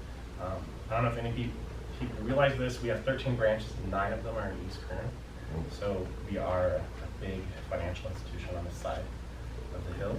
And if you want more information on CDFIs, I have a ton of information right there.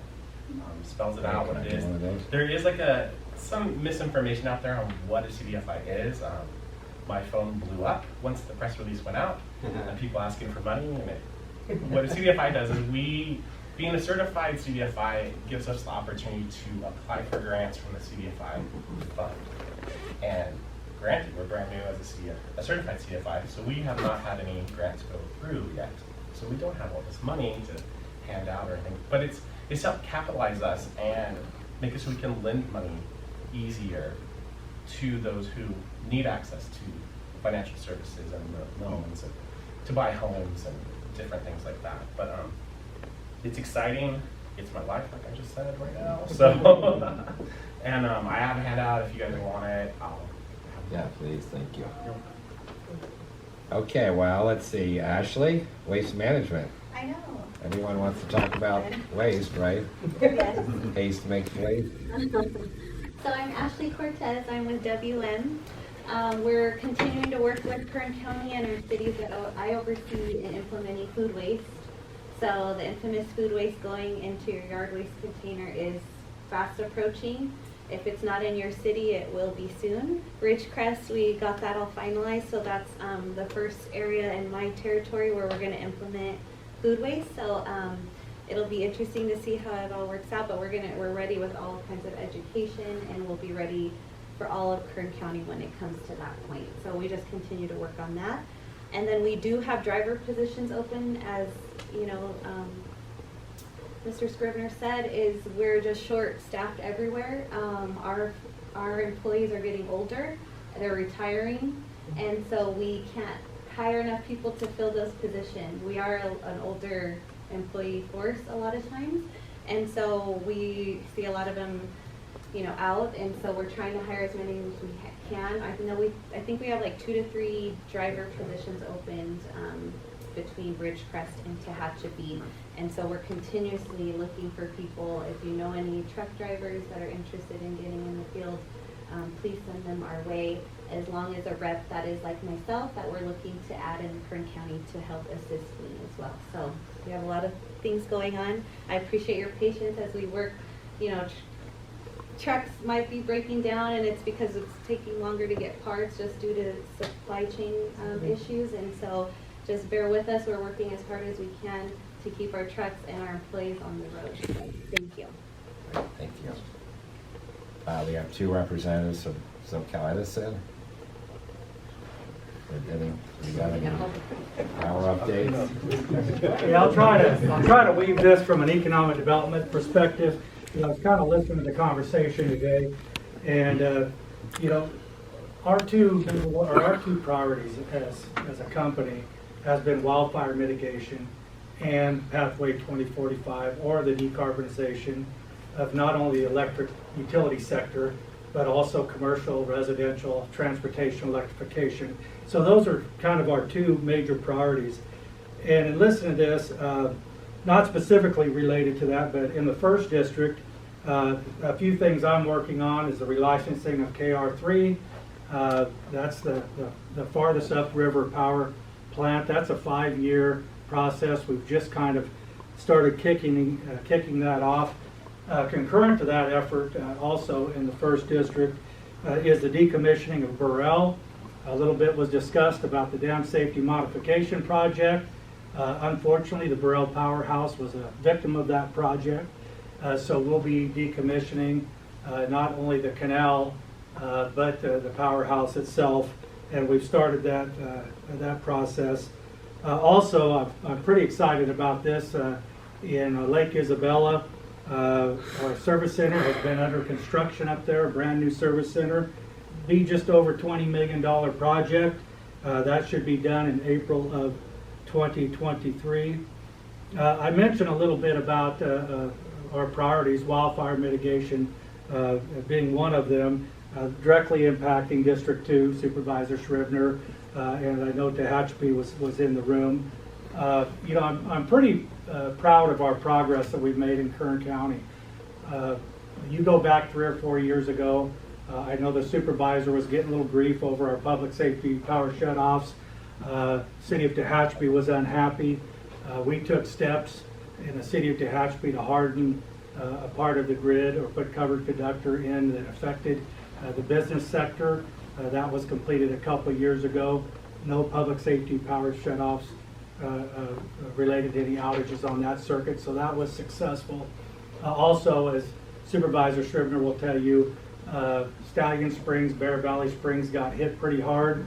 Last year, we engaged a number of planned outages to reconductor all of that and harden that. I was very pleased that, and Georgiana was here earlier, I was very pleased we just did our wildfire mitigation virtual town hall.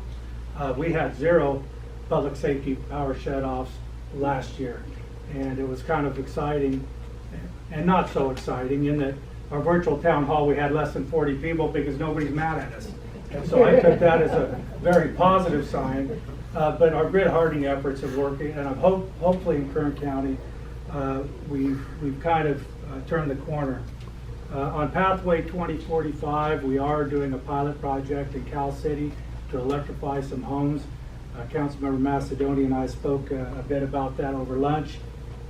But the challenges for us is how do you do wildfire mitigation? How do you do Pathway 2045 without breaking the back of the ratepayers?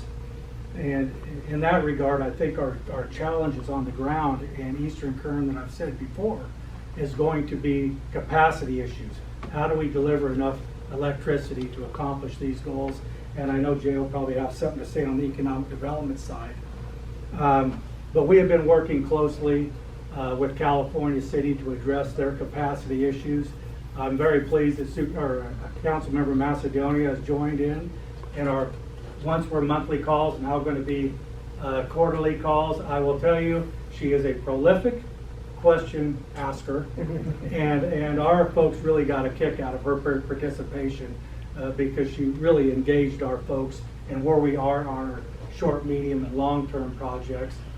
Part of that is going to be a battery storage project that we hope will be up and running in about 18 months. There's some circuit reconfigurations. But what I really wanted to talk to you about is, again, the mayor, Councilmember Macedonia, to resolve their issues is going to require a licensing project, or a licensing process through the California Public Utilities Commission. California Public Utilities Commission on the project. They are in the process of assigning staff from the CPUC to oversee that effort.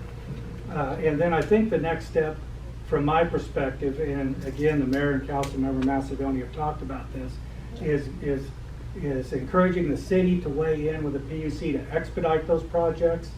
I know that Supervisor Scrivener's here. We're going to want to talk to you about it, the EDC, Kern Tax, and anybody else in the room that would support that effort. Because truly, the big impediment, I think, to economic development, growth and development in Eastern Kern County is going to be capacity issues. And so hopefully we can all get together and row the canoe in the same direction and try to get the CPC to move those projects forward. And with that, I think I'll stop because I think you've heard enough talking today, but Jay, if you have a couple of things you want to throw in there? Yeah, I'll go ahead and share what I've been working on at a macro level. And basically what it is any new projects, especially dealing with Kern County, Eastern Kern County, we want to make sure that our developers and our customers have a good process to go ahead and get their projects pushed through the proper channels. So we're working on a pilot right now where we're working hand in glove with the developers in the area and trying to streamline that process. Rather it being from like 17 different steps that we would take now, we're trying to streamline it to about 7 different steps where the customer will work with me and anyone else in our department and the planning and distribution engineering department to get their projects pushed through. One other thing that Cal had mentioned about capacity issues in the area over here, we hear you loud and clear. We are working to alleviate a lot of those issues, and we're working with businesses that are looking to expand their operations in this area. As a matter of fact, there's a lot of those projects that Richard had listed earlier in his presentation. We're already entrenched in as far as expansion capacities, as well as a lot of the customers and prospects that are looking into Eastern Kern County, as well as the rest of Kern County, to be more specific. So again, you're going to hear more about those projects as they come. Again, there's a lot of jobs at stake, which means a lot of economic development for Kern County and the cities in this area. Well, you mentioned capacity, and now we have this plethora of microgrid companies. So, I mean, I think we're all doing this, deep dive on what microgrids are, which, there's probably 100 different opinions from 100, different people, what the configurations are and the like. So how that develops. And we've set up a meeting between the mayor and some of our folks, and then there were a couple of folks who were looking at microgrids in Cal City. They've been in contact with our engineering folks to try to see how that works together. So stay tuned. It'll ultimately be Cal City's choice, but we'll keep rowing the canoe in the right direction and see where we wind up. I think I need a drink. Well, and we have last but not least Alan with Golden Queen. I know update on the company, and I'm sure there are power issues. Yeah, there is a power issue. Oh yeah, there we go. Perfect lead-in, Richard. Yeah, Thank you. Yeah, we can talk offline. Golden Queen continues to face some strong headwinds. Price of gold has dropped a couple $100 over the last 6 weeks. We've got rampant inflation issues, supply chain issues, product availability, long lead times, and personnel shortages. We're at 237 employees at this point, and we're close to 20% below plan. So we're making a lot of efforts to address these issues. But at the end of the day, it's hard, it's rough. On the bright side, I wanted to clarify what John said. We are permitted for gold and silver mining through 2031, but the byproduct of our mining operations are aggregates, and we're permitted to 2061 for aggregates. So we're going to be a long-standing player in the community. And on the aggregate side of the business, we're fortunate, within this region, the permitted resources are rapidly diminishing. So we anticipate in the future substantial growth to be not just a local player, but a regional player, to leverage in being a byproduct with the costs and the hydrocarbons already sunk into it through the gold mining process, that gold silver mining process. We're humming along, and we have more exploration drilling going on right now to try to tap into other perceived or suspected reserves and prove those out, which could extend gold and silver mining several years beyond the current 2029. So if anybody ever wants to come and take a tour, feel free to contact me. And thank you again, John, for coming out. Thank you. Anybody else? Great. Well, we will see you in 2 months. Either it will be Kernville or boron. So stay tuned. We'll get around to them all. Probably.